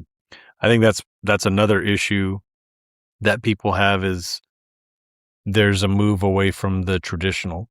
So if there's a move away from what traditionally binds, say, the populace of the United States, yeah, we're a melting pot. Okay. But now we don't have that common ground anymore because we're moving away from the classics and things like that. Right. Hmm? No, I was saying right. Yeah. So I'm not saying it's a bad thing, but it just needs to be something that, or is it even, that's the other side of it. Is it orchestrated? Is it something that's meant to be divisive? well, let me just, I think this is a good point to insert something. Take it or leave it, but George Putnam a couple years ago published a big paper. I think he's from Harvard. Very famous political scientist.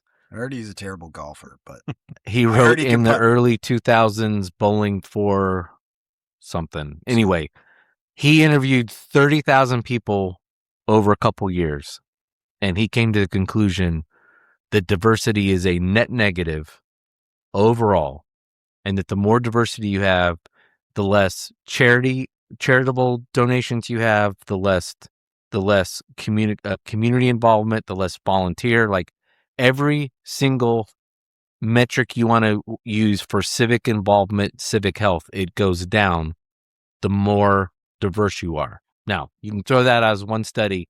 30,000 is very comprehensive, and it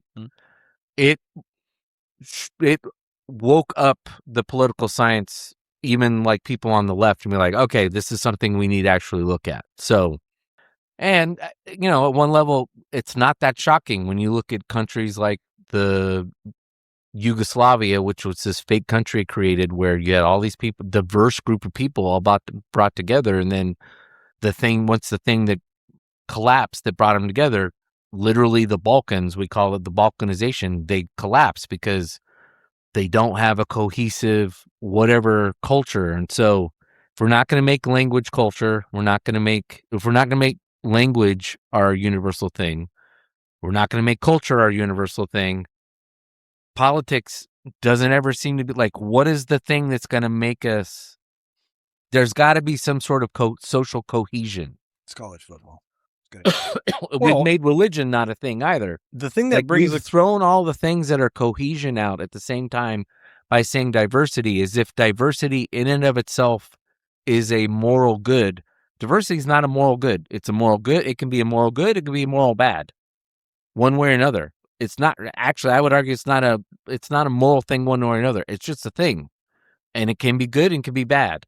But we want to sell it as if it's the first leg. Diversity is a moral good. Equity is a moral good. Integration is a moral good. And I would argue the first leg of that, it's neither good nor bad. It has some good things. It has some bad things. And most people who think diversity is really good think of it from a shallow point, literally from a shallow point of view of, I can go get fucking Cambodian food at the same time I can get Mexican food 2 doors down. That's at the level they think of diversity. That's not fucking culture. That's just food. Yeah. That's not real culture. Those That's aren't very the things. shallow.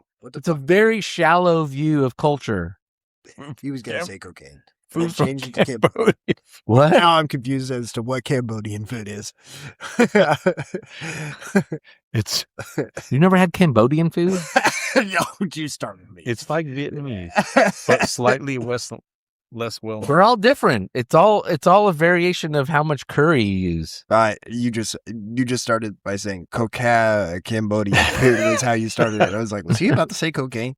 And then you said Cambodian. Well, that's also a cultural difference. And I just where you can get cocaine versus Coca-Cola? Is that what you're going to No. Versus crack versus heroin versus. Oh, but you said cocaine, and then you. That's a different conversation. Anyway, Sorry, I didn't mean to derail.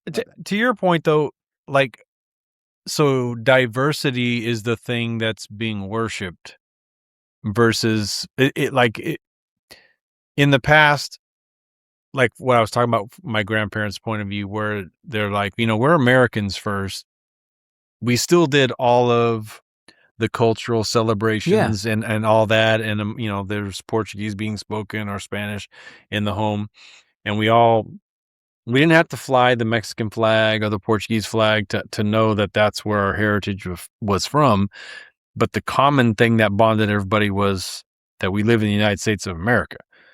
And without having that one, there has to be something that's cohesive that bonds everybody, whether you're an Italian American or you're from Southeast Asia or something.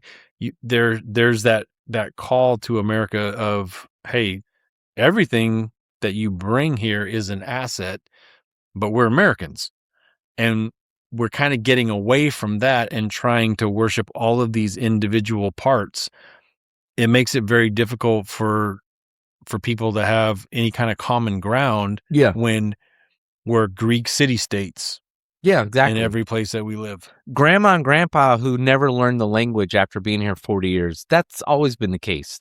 That's been like Jewish families, Italian families. That's always been a thing where they just never learn. They don't have to because they don't get out all that often. When they do, they go down to the Italian grocer. That's not a thing. That's always been a thing. But grandma and grandpa not insisting that the grandkids learn English and the parents.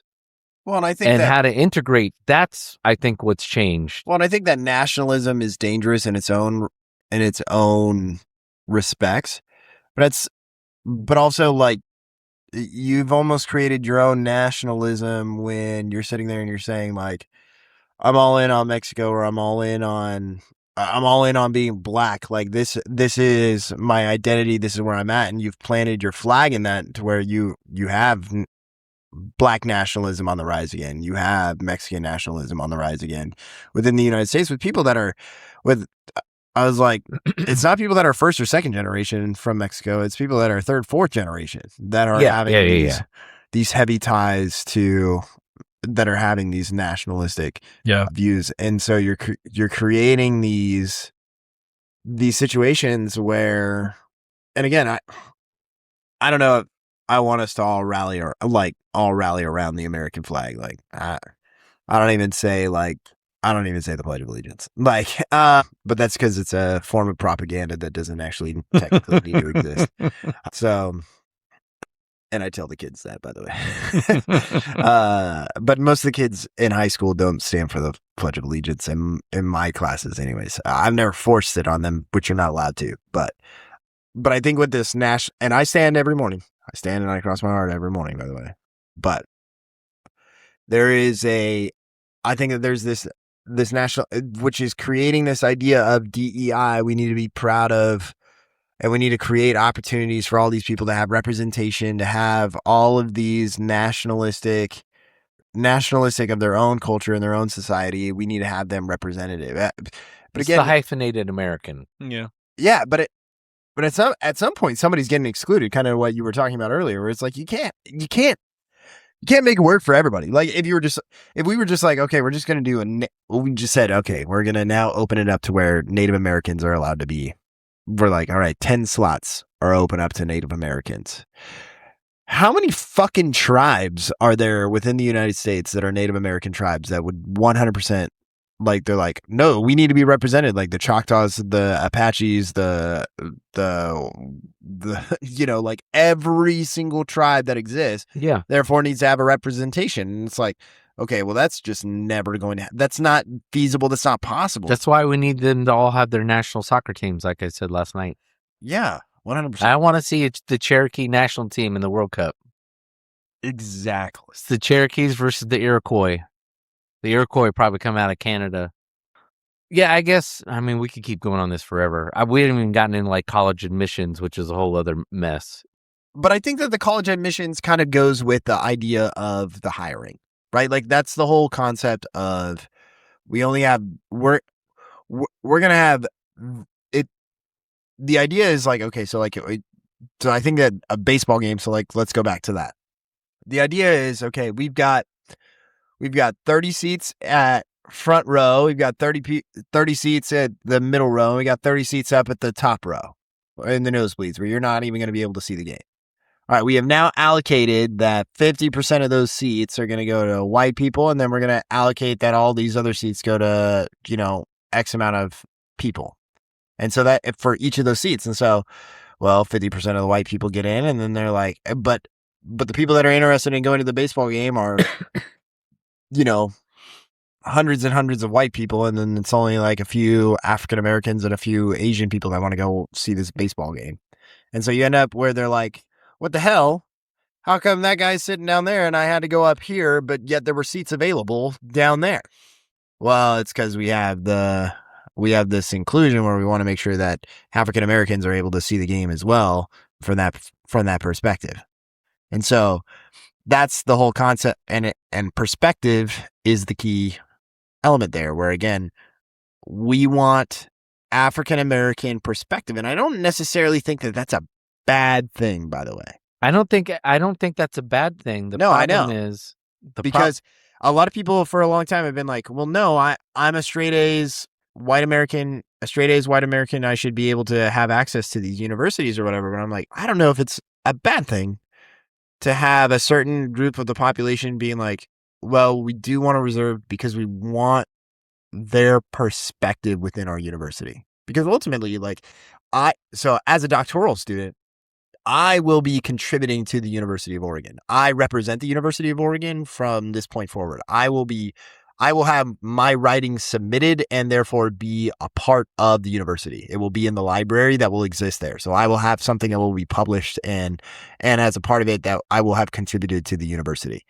And I don't think that we often view that as like how we exist within colleges, is that you are supposed to be getting an education that is reflective of the university, because we're all trying to get out there and just get degrees now. Like, it's just like, oh yeah, we're just out here getting degrees, but there is something that's supposed to be behind that. And so I think that when I was in high school, I was like, what the hell? That's messed up. Like, that shouldn't exist. But now it's like, I don't know. I think that there is something to having multiple people of multiple backgrounds have that perspective that is available. And I do think that you have to reserve seats, because at the end of the day, now how many seats are reserved, I don't know. That's something that's above my pay grade. But I am saying that I think that there is something that lots of people from different parts of the world add to their perspectives, add to the educational process. okay, so I don't know. I agree with you. And I can say that as someone who actually benefited from that. I got into UCLA. I had a 3.6 GPA, 1270 on my SAT, and I had banked some AP classes. But even in 1990, that was borderline getting in. Yeah, That was borderline getting in. we got it. You pulled some strings. No, I wrote a hell of an essay is what happened. I wrote one hell of an essay, and I think my essay got me in. And so but it's to your point. It was like, oh, this guy's got a different perspective. Yeah. And I got in based on that. It was not, I had good APs. My SAT was good, but like they value, 1990, they were valuing grades. I did not have, I was 2 or 3 points below what was generally look for. They still value grades, by the way. So stipulating that. There's 10,000 of you that exist out there. Oh, it's much harder now. Like I wouldn't even like my thing would like gone into the bin right away. Now it's even worse. The problem is when you come up with those, what happens is the universities come up with numbers. And so now we're going to fill quotas. And the problem, those quotas work when, again, the word equitable is the really hard part in this whole thing. Like diversity, I've already talked about that, but diversity can be a good thing, it can be a bad thing. I think if it's applied correctly, like what I was talking about with my business, yes, diversity can be a good thing. Inclusion, we should all hope for inclusion. That's the easy part of this. Although I would argue a lot of people who are actually pushing for DEI seem to act like the last thing they want is inclusion. But yes, taking it on face value, inclusion should be the easy thing and the one that we should all want. Equity is the hard part. For instance, there were 3 Supreme Court cases between 2003 and like 2012, I want to say, that all involved the University of Michigan.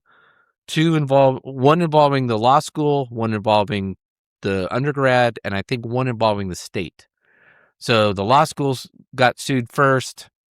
The Supreme Court ruled in their favor, said they could have quotas. Basically, someone sued a couple years later. Court reversed itself, said, no, we're not having that. The third lawsuit was because the state had actually passed, like California did, either a law or state referendum saying you can't use race for... Oh, this was undoing the affirmative action. It was undoing affirmative action, and the Supreme Court affirmed it. And one of the things that came up in the oral arguments and in the evidence submitted was the university was trying to use the number of black applicants that it was bringing in as this positive. But the plaintiff side pointed out, like, yes, but 70% of these students are failing. They're not making it. Yeah. They're matriculating out of school before they even get there. So how is that equitable? Right. You're letting them in, but because they did not have an equitable education to other people that you let into one of the hardest public schools in the country. Is like, that's where the hard part is. No one's getting equitable education at the K through 12 level. Yeah. And so as much as we'd like to have, I think it's great. I think schools should look hard, do everything you can to encourage low income kids who have got a single mom, like all those hard stories. Yes, find them and get them in because they put up with enough shit already. A lot of them probably are really more motivated, frankly, than your average, upper middle class Orange County kid who's just doing it because they need to go through because dad's wanting them to go get a law degree. Like, I'm all for that. I have no problem with those kind of like under the table, unofficial diversity programs. But when you want to say like 15, 20% need to be this ethnic group and they don't have an equitable education to get you in to begin with, all you're doing is setting up for failure. There's nothing equitable about that at all. So that's where it gets complicated. Agreed. It is complicated, and that's where the hard work comes into play. And you look at the high school level, they like to pat themselves on the back for college admissions. Yeah, or graduation rates. Graduation rates or college admissions. Got a 98% graduation rate at Metallica High School. Yeah, even though I failed seniors, like seniors in English, which means that you shouldn't be able to graduate. You shouldn't. But they graduate. Well, the graduation thing, but I think Amy's point, though, is correct. Like, if you really want to evaluate your high school, figure out a way to track your students and who actually matriculates all the way through 2 or 4 year degree. And like, we can say like 70% of our students actually graduate from a 4-year college. Like, that's more important than saying like, oh, we got X amount who go to college. Yeah. How many dropped out?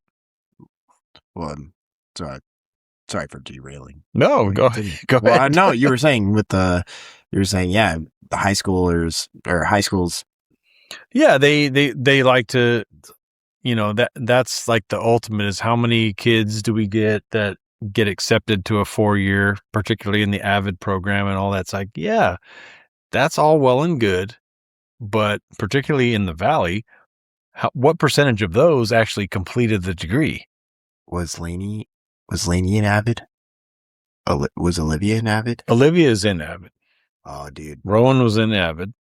My, this is, oh, Rowan was in it too. Yeah. My professor at University of Oregon, who I have right now, so we're doing like research. I'm in a research methods class right now. And she was like, if you want your research topic to be on, she was like, I was an AVID teacher. So like, if you want it to be on how effective is AVID actually for like students or whatever, she's like, if you want that to be your topic, like you could do blah, blah, blah. And she's like, spoiler alert, it has like no effect on their college, whatever. And I was like, oh, those kids work so hard. I feel so bad. And like, but it had an effect on them getting in. Yes. Which is, unfortunately, that's where everybody hedges all. That's where everybody places. You look at the high schools and the programs they promote it like, oh my God, 90% of it. Okay, but you help kids get into college that maybe, despite all of their hard work, that shouldn't have been the path they took. Right. But I love the whole thing that we talk about with Common Core is like, and the AVID program too, college and career readiness. Yeah. But for a long time, there was some pushback against that, and they had to actually delineate like punctuation. There had to be a comma in there. Right. College or career and career, whatever, because we were artificially trying to push everybody into college. It's not for everybody. And there have to be clear pathways. Like I would really love for us to be able to delineate earlier on in our educational process if the kids are going to go to white collar or blue collar stuff, if they're going to go to trades, if they're going to go, but I don't say that as like that's your final destination. No, there should be clear paths to be able to cross over and go back. Oh, I thought I was going to do this, but now I want to go back into the education thing. Great. But from my experience, kids that went into trades or whatever and were able to make some money and do some things, but then saw a pathway like, well, if I just get this much more schooling or this certification or this education, then I can go even farther. Now those kids that I hate school, but they had the motivation and they saw the application of what their education was. They had the motivation to be able to do it. And suddenly they're great students because they know the application of what they're learning, and they know I'm going to get this reward when I finish this process. And we don't really do a good job of that in our educational system, particularly when federal grants are only applied to 4-year universities and not to trade school. Yeah. And it's hard because like when I talk to kids that are like, I'm just going to do trades for the rest of my life, and which is great. I have no problem. Again, my career when I was, or my job, not my career, my job when I was in college, when I was working to make ends meet while I was going to college and I was going to night class, was I worked as a tractor mechanic. And that's the kids also, kids give me shit about that all the time. They're just like, you do not look like a tractor. To be fair, some of your friends have that same view as well. As like, I don't see Colton's much tougher than he looks, because I could see him moving a 48-inch pipe wrench. Okay. Fucking I hated it. Like it was the worst. It was, and let me tell you how I stumbled onto this. I never asked for this position. I never asked for it. I was at my sister's wedding. And my grandpa comes up to me and says, "Hey, I'm going to need some help at the shop. Is there any way that you and a friend of yours could come out and help us out?" And I was like, "Yeah, sure." And he's like, "I'll pay you." And I was like, "Perfect." So Nolan was gone, And Nolan's upset. He feels like he missed the opportunity of a lifetime for this. No, poor He- Nolan. Nolan. FOMO's always a thing. Yeah. But don't get me wrong. Me and Alec had a great time working for my grandpa. But It would be Alec. he's the guy that makes the most sense for the job. And like, he fit in immediately. But yeah. And so that started a 2-year endeavor of us working on tractors and starting at like 5 a.m. in the morning. But here's the thing is that, and what I tried to tell kids is like, yeah, this is my background. And then, or even if we go from there, I was like, so after that, my grandpa goes bankrupt after my grandma dies. He doesn't give a shit about the, so 1 year into the business, 1 year into working, my grandma dies. And my grandpa gives up on the whole thing.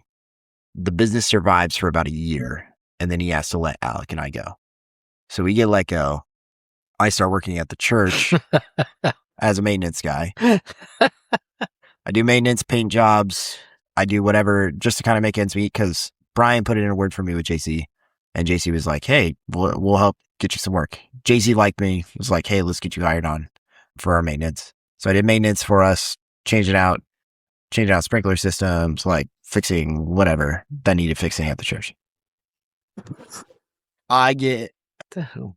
This has a point, I promise. I was giving you guys, because both of you are looking at me like you've never heard this story before. So I'm like, all right, I'll give you the back. No, I've heard this. Oh, okay. No, tank for barking. Became a youth pastor, was a youth pastor for a year. That kind of fell into the lap. But then after that, I quit that job after having a awful conversation with my boss at the time and was like, you have no idea what the hell you're talking about. And quit that job and then went to be a tree shaker, which if I was working 40 hours a week I was now working 60 to 80 hours a week as a tree shaker. So I even know the harvesting aspect of things where I'm like, yeah, I know how much that fucking Jeff sucks. did that for like 2 months. I didn't get paid for it. Worst. I also didn't get paid for it. So my grandpa was trying to get it off the ground. And I was like, I was in a point in my life. This is after my anxiety kind of took over. I was still living at home. My parents were just like, just whatever you do, just get your fucking schoolwork done, was what they were like adamant about. And I was just like, and my grandpa was adamant that he needed help. He's like, I need people and I need you. And I was like, okay, I'll be there. He called Alec because Alec flaked out and like he let Alec have it, which was kind of a rough moment. Not for me and Alec, but yeah, I don't know. Anyways. And so I've worked that aspect where I'm like, I know what that's like. The hard part is when we talk about college education is like, I had a way out of that because of my high school education. I allowed myself to graduate high school. And so I could go to college when I realized that being a mechanic is fucking miserable. I don't want to wake up at 5 a.m. when it's fucking December 25th. It's Christmas Day and I'm busting my fucking knuckles on an engine and it's cold as the wrench is cold as shit. The engine is cold as shit. And my knuckles are bleeding and all that kind of stuff. So I think that there is something to where, and that the reason why I tell that story is like, again, I was able to have that crossover that he's talking about because a lot of kids are just like, I'm just going to do blue collar, but they actually don't know how much work it takes to do. Yeah, it's more of it's a socioeconomic fait accompli more than anything else. Like I'm a blue collar person. Yeah, they're like, oh, I'm just going to go be a car mechanic. And you're like, do you know how much work that is yet? Like, yeah, I'm just like, oh, like I'll get used to it. And I was like, if you can't put in work now, like if you can't, that's also the hard part that like as a coach, when kids complain about like our swimming or whatever, or they complain about our workout. And I've told our boys last year, I haven't said it this year. And I'm just like, guys, this is the easiest thing I will do today is whatever workout that we have. This is the least stressful, easiest thing that I'm going to do today. I was like, you're going to wish for these days to be back where you're just like, I miss those days where all I had to do was just get up and go and swim for like 2 hours. Like, yeah, but you don't realize that until you're out of it. Like, and so kids are just like, this is so hard. I hate having to write an essay. And I'm like, you're gonna, believe it or not, you're gonna miss these. It's like the same thing as to like taking a nap in kindergarten or first grade where you're like, I don't want to take a nap. I hate naps or whatever. You're gonna be like, oh, and now as a high schooler, you're like, man, I miss those days. I miss that. But so I think that with DEI, I think that we have to have those when we're talking about college acceptance, when we're talking about the education of our youth, creating those opportunities, kind of what Andy was talking about, where he was like, I do hope that we're able to create more avenues for kids to plug into more career readiness, things like blue collar versus white collar. And I don't know what that looks like for us moving forward. But where I would like for us to change the conversation for the last little bit, hopefully, assuming that Andy's able to stay The Christian around, perspective. that is, that his daughter wasn't calling to be like, Dad, get back home. She watched a horror movie Well, that's her problem. and then didn't lock the front door when she left, so it was open when she came home, and then she freaked out. That's awesome. I went through the garage. That's That's a something- very Olivia phone call. very Olivia phone. That's Love something- it. Love it. We That's need more hilarious. Olivias Same. in the That's world. That's the kind of crap that my older sister would do. So, she watch a scary movie and somehow make it my problem. So she'd Yeah. like come into my Yeah. room at like 2 a.m. and be like, It's a- Colton, I'm scared. It's And a I'd be girl like, thing. Yeah. I don't care. Colette, go to bed. That's why I don't watch I have to go scary work on movies. tractors in the morning. Get out of here. This isn't high school. I'm gonna go break my knuckles That's right. in 40-degree weather. You fucking no, it was less than. It was cold that year. Those years. Well, it's probably always that cold. I fucking hate it. Anyways, yes, I would like the Christian perspective when it comes to Colton officially, when I found out that about Colton, that officially nailed it. That I'm the most cityfied person in Tulare that I know. Like, I don't have any, like, Oh, I'm pretty city vibe. I got a lot of people that know a lot more things about many things around the house. I mean, don't get me wrong. I can do some basic electric, but like, even when I was like, fuck, that's just Colton's even. Oh yeah, no, but By the same token, few people have lived through the Rodney King riots or had somebody in their second-story apartment when they That's true. came home and had a TV in their arm. I mean, That's right. we all have our things. I mean, but here's the thing: is that now that I'm done with those things, I'd rather pay somebody to do those things. oh, 100%. Oh, absolutely. That's why I'm not Jay Adams. I'm like, Jay, you can spend all your Saturdays doing all that kind of stuff. I make plenty of money to do that done quickly and not have to worry that it wasn't done correctly or have to answer to a spouse who said it wasn't done correctly. Yeah, motherfucker. I have changed my oil enough times on my truck to I am never ever going to change my oil again on my truck, because one, the oil itself, it just doesn't even justify, like, the paying for the oil for yourself doesn't justify the work that you have to put it. Like, It's the dumping, and then it's the dumping. yeah, Yeah, it's the the disposal. dumping. It's the I don't have a hole in the middle of my floor in the garage. That makes Yeah. that 10 times easier. I got to put it up on blocks. I already had to pay $80 for the synthetic oil blend. It's Yeah, only it's $20 gonna go more to dollars to Valvoline, have I'll be in somebody and else out in do 10 it for minutes. me. And then it's done. And it was done in 15 minutes or less. Thanks, Yeah. Valvoline. Yeah. So I don't know. Yeah. So we're what are we agreed from a secular perspective, an American perspective. I Yeah, think we've we're talked okay about it with from the in American perspective. We practice. talked about how it works in, or how it doesn't work within the private public sector when it comes to the hiring sense. Yeah. And then we've now talked about, hey, I think that there is a really good aspect to it that exists in our world that I don't know if, and what I would say I'm advocating for is, I don't think that there needs to be cut of funding for it, or for you to have a version to it when it comes to the educational realm. But you're getting that for me. Thanks. But And so I think that there is some positive aspects to it. But then what does it look like in our Christianity? Or what does it look like within our faith? DEI. so I have some thoughts on that, like right off the bat. And I think the big thing is, in the secular arena, for me, it kind of falls back to the Stephen Covey thing. seek first to understand before you want to be understood. And I think from a Christian perspective, we would do very well with the people that we interact with to do that. Is don't go into this interaction trying to evaluate what you're going to be able to gain from it or what you're going to get out of it. Learn about that person, and through that interaction, then you'll know how you need to, how you need to be, how you need to treat them, what you need to call them. In the secular region, it's like, no, the individual puts all their stuff out there in front, and they're trying to define how you view them or how that conversation is going to go, versus from a Christian perspective, just be that person you're the listener. You don't go into it trying to assert your beliefs or, everything about you. I'm the most important thing. The universe goes around me.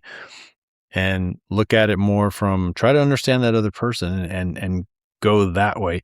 And then you don't have to have the government dictating things to you, because you already go into it with that attitude, is that person is a creation of God. No matter what they identify as, how they, claim to be, what their position is on different things. And maybe I agree with it, maybe I don't agree with it, but they're a creation of God. And I'm going to start off I'm going to interact with them, but I'm going to learn what I need to know about that person so that we can have a good relationship. So I think it's more taking yourself back off from it and learn about that person versus trying to assert how you identify, how you want to be talked to. How it's like, no, stand back from that, and you're not the most important thing. So if this relationship is going to work, whether it's a work relationship or a personal relationship, learn what you need to learn about that person, and then the relationship should be able to flourish after that point. And then at some point it will come to you, and that person has now felt like they've been able to get everything out off their chest that they need to for that, what they think is important for a relationship. And then they'll be more open to hearing about what your perspective is. But we have to kind of step back and not assert ourselves as the most important thing if we want those relationships to flourish. Well, I think that's really important too, because I think you make a good point about us ascertaining what we are, because I think that in the world that we live in, like as soon as you start making those claims, especially early on, before the relationship developed, kind of like what you talked about earlier when you talked about like, hey, when you're sitting there and you're saying like you have this, what was the term that we use where it's performative? Yeah. Because we don't have enough information about this person yet. We are now, once you start doing that, we now start jumping to conclusions. And it's not something it's just something that we naturally do. Like if I had somebody come in and was just like, I'm going to tell you, like if somebody comes up and is just like, hey, my name is so-and-so, he, him, I'd be like, oh, okay, this guy's, I'd be like, all right, got it.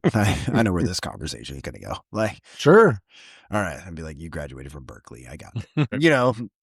But that's, we have those notions. But I think that happens for people that are, when we sit there and we establish ourselves and we're like, we're Christian, that is already something that people are going to have either previous trauma or whatever, and they're going to therefore jump to conclusions about us based off of what it is that we are ascertaining about ourselves. And so therefore they believe that they have to fit within inside of a box, or that we have a perception of them that they need to fit inside of a box because of our background or whatever.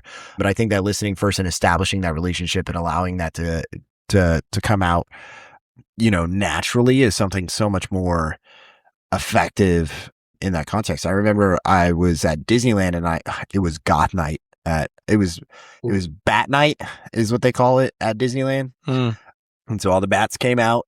But I remember listening to a girl who was just like, we were in line to get onto a ride, and there was a goth girl and her group of friends right there. And she was just like, I saw a guy who had a God is great hat on, and she was just talking shit about this guy. She was just like, I just wanted him to come over and say something to me. Like, I could already tell, like, like this is how, and I was like, and in my mind, like, I was just like, the guy probably didn't even notice you and just was going about his day. Like, but but because we put ourselves out there for whatever, and we could sit there and say that's a poor example, but I think that, again, she has a preconceived notion and is therefore having a judgment about this person, thinking that he's judging her, and that whole element.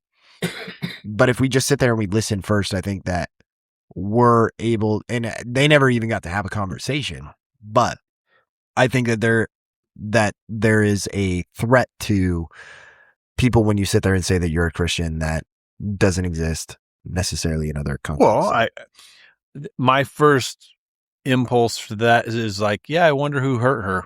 Yeah, exactly. Right. Like, what did you have well, and she said in the conversation, she was like, my parents were Christian and they've already let me have it or whatever. And it was like, man, dude, I do feel bad for. And what she means is my parents said they were Christians, but they were judgy. They, X, Y, and Z, they did this, which, that's human nature, is to justify your own position and to find evidence to support your position. Right. And it's sad, but and that's the thing with Christianity. Like, we're broken people. We are. We're fallen people, and we live in a fallen world. And people that want to justify their own conduct will point at people that say they're Christians and say, "Well, look what they do." It's like, that has nothing to do with it. Yeah.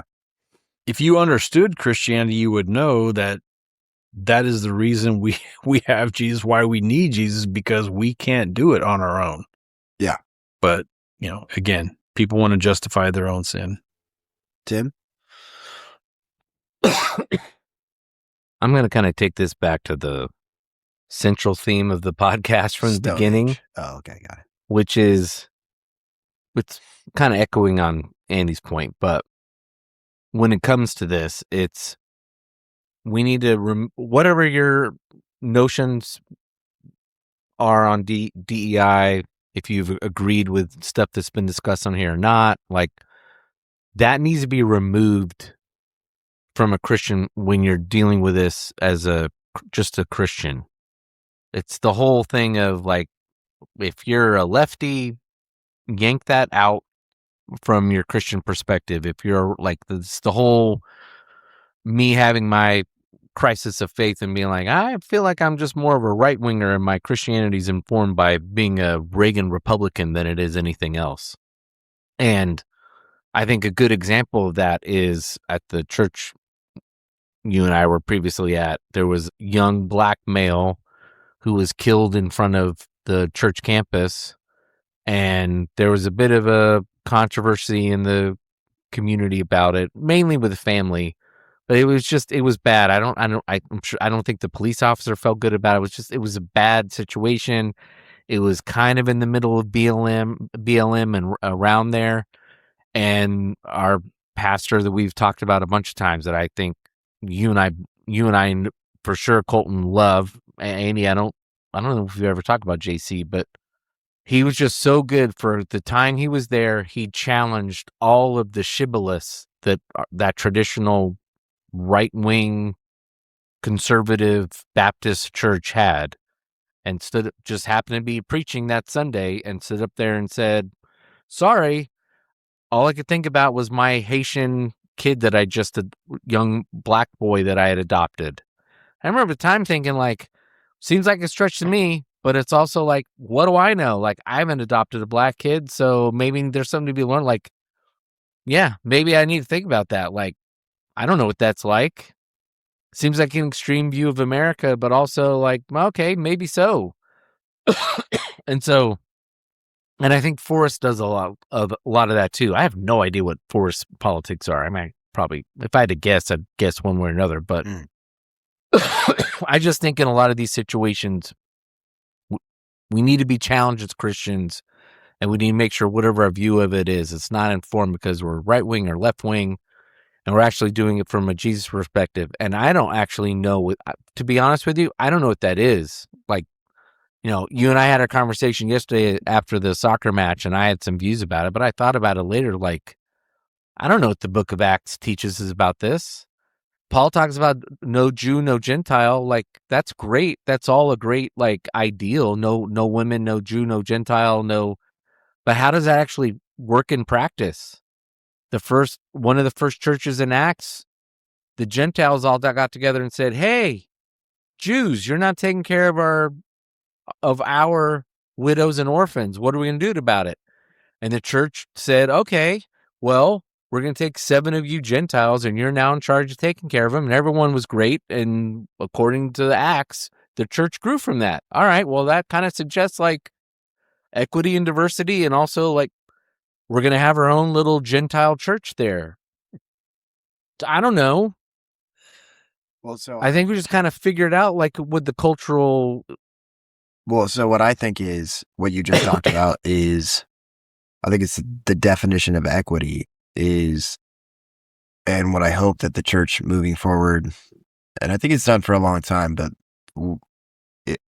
I think it's something that we stumbled into, but we also need to be more intentional about, is creating equitable environments for people to be able to access Jesus Christ, which is people complain about how much money people spend on X, Y, and Z, but it's like, okay, we are legitimately trying to create opportunities for people who don't have the opportunity on a regular basis to therefore have access to who Jesus is. So if you're having a problem with us doing a soup kitchen, and then we also are, it's not just the soup kitchen, but we're also doing, a homeless ministry that's also, engaging them on a regular basis. Hispanic church. Whatever. Yeah. We're spending this much amount of money on it, but meanwhile, we're not putting that much money into our children's ministry versus that ministry, where it's like, okay, but what's the equitable? These people, we have to spend more money on this particular endeavor in order to put them at the same, to give them the same opportunities to be able to access Jesus Christ. You have to put in substantially more effort into this particular ministry than another. It doesn't have to be money. It could be time investment. Like, pastors have to do this on a regular basis. They have to sit there and say, what am I going to allocate my time to? Every person has to do that in their job. You have to sit there and say, what is the equitable outcomes to where I'm able to create this situation where everybody within my ministry feels like they have the access to Jesus Christ across the board. And we need more time and more effort put into people that are homeless, that are orphans, that are widows, than necessarily soccer moms, that kind of stuff. And that doesn't mean that they don't need their own. Again, remember, it's that whole idea of equitable, is what do you need? That's the whole we're meeting you where your needs are, not trying to make it to where it's equal across the board. Because, so here's where I can relate it back to education, and they're kind of show it from there, is that there is a huge group right now. And the reason why DEI, and I appreciate your candid, but I knew where you stood on this before we had the conversation. But there are a lot of people out there that are like, we should not be funding anything that has to do with DEI within an educational setting, because we're just holding kids back. You're holding back my honors student from being able to achieve more because you aren't pouring into them. My kid is in your class and you're not meeting their need. You're not pushing them as hard as they can be because you're so busy worried about the kid that is a lower level and trying to get him up to speed. But yeah, my kid is running circles around everybody in the class. And so what are you going to do to fulfill my needs? And if you're sitting there and you're like, well, that doesn't sound like the church at all, the fuck that. I was like, how many people are like, what are you going to do about us? What are you going to do for us in our world? It becomes so much about us, me. Where again, where we have no longer become inclusive. Right? Like, that's the diversity, equity, inclusion. You have now made it to where we don't have it anymore. It's all about us and what are you going to do? It's my tithes that go into this church. It's me that's pouring into this. What are you going to do for me? What are you providing for me? Not what am I giving back, kind of thing. And that's a human nature trap. I mean, we say 100%. Because a person has reached a chronological age that they're mature. That doesn't mean they're a mature Christian. Right. And they can be in their 70s and they can be, a business owner. I don't know. Let's say they work in gas stations, that doesn't mean that they're a mature Christian because they're an older person and they're an elder in the church or anything like that. They can be susceptible to just, being consumed with their own needs and their own wants. That doesn't mean because they've said they're a Christian that they're a mature Christian. Yep. And have that perspective to understand it's more about others. That's what we're called to do, is bring others to Christ, and it's not something that is designed to stroke our own ego or any of those kind of things. It's what can we do for other people?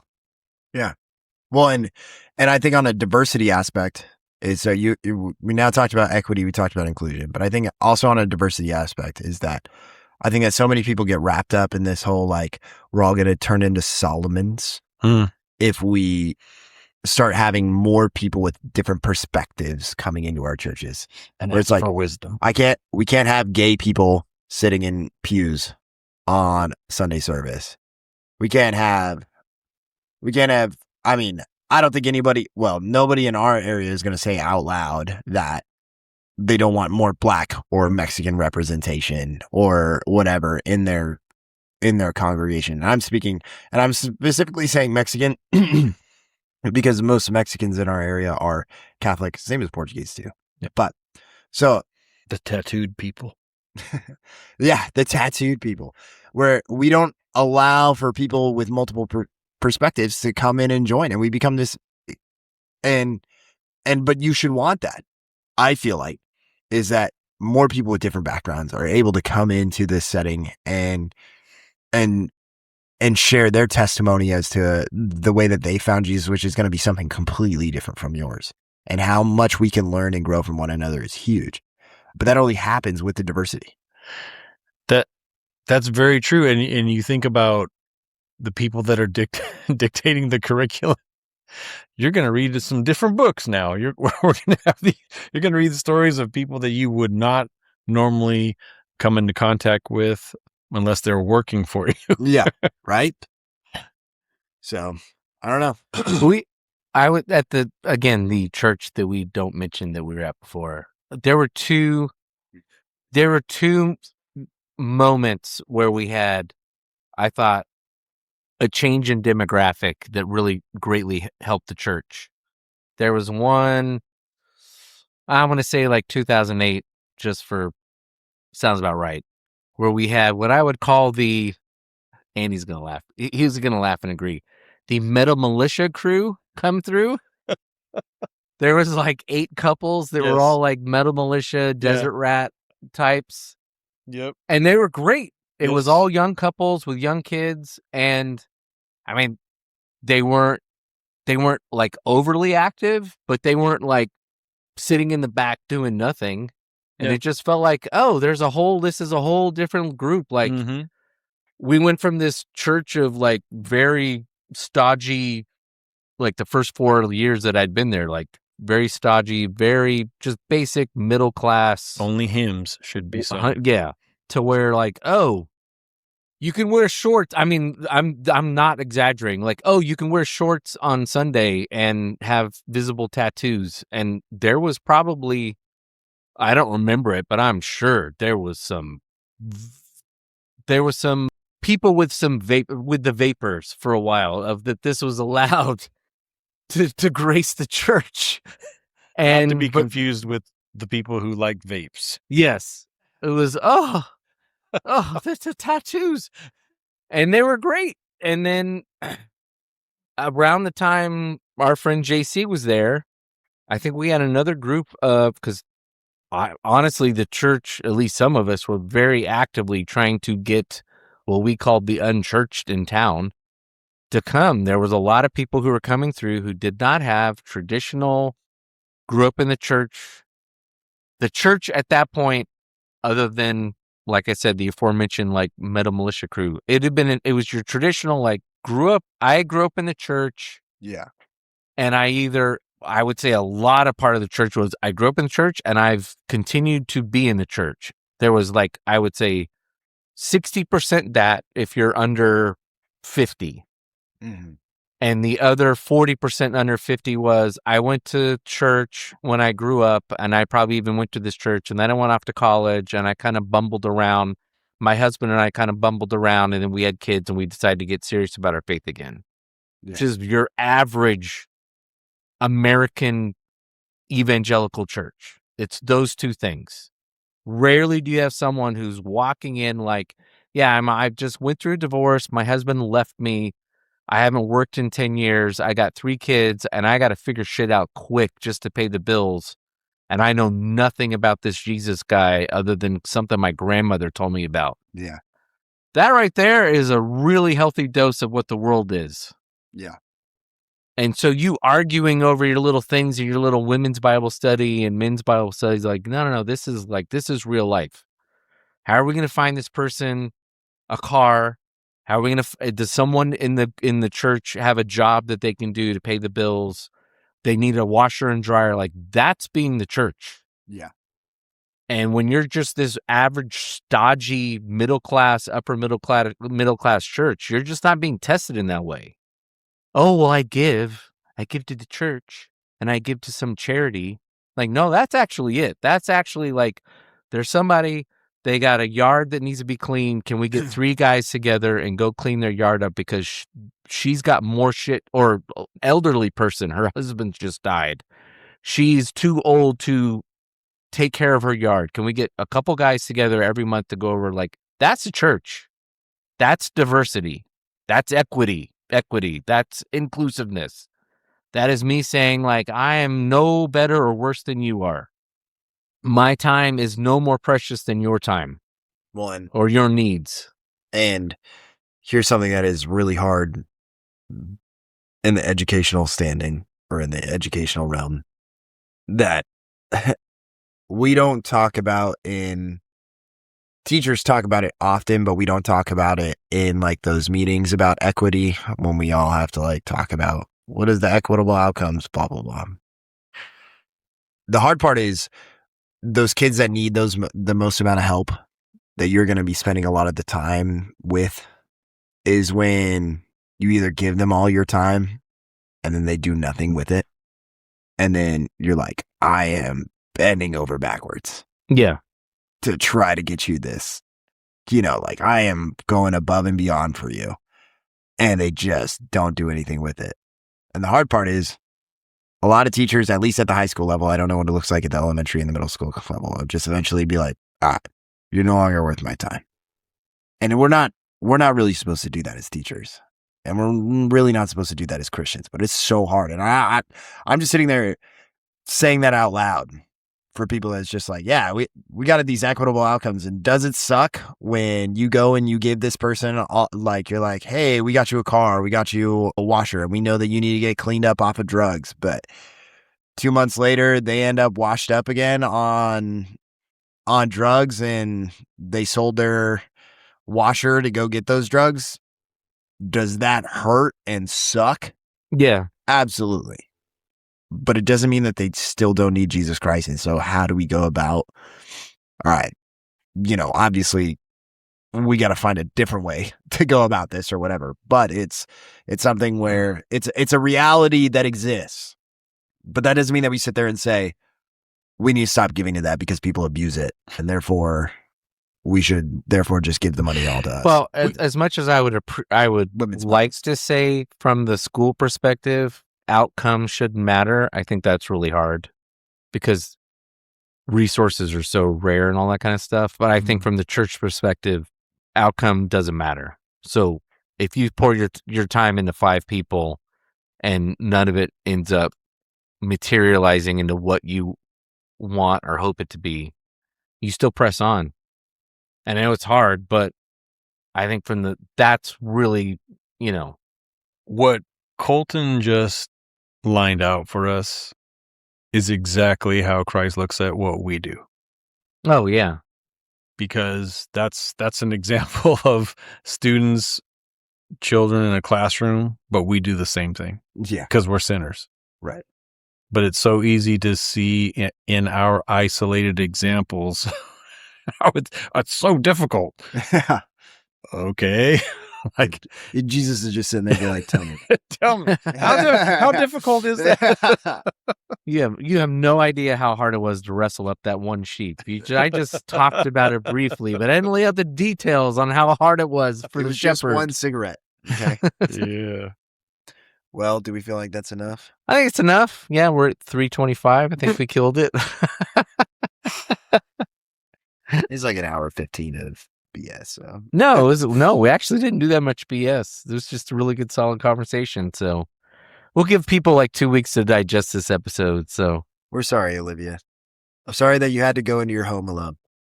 that's on her for watching horror movies. I know. All right. Well, we thank you for listening and subscribing. Andy, we thank you for being here. And Paraguay, you can go to hell.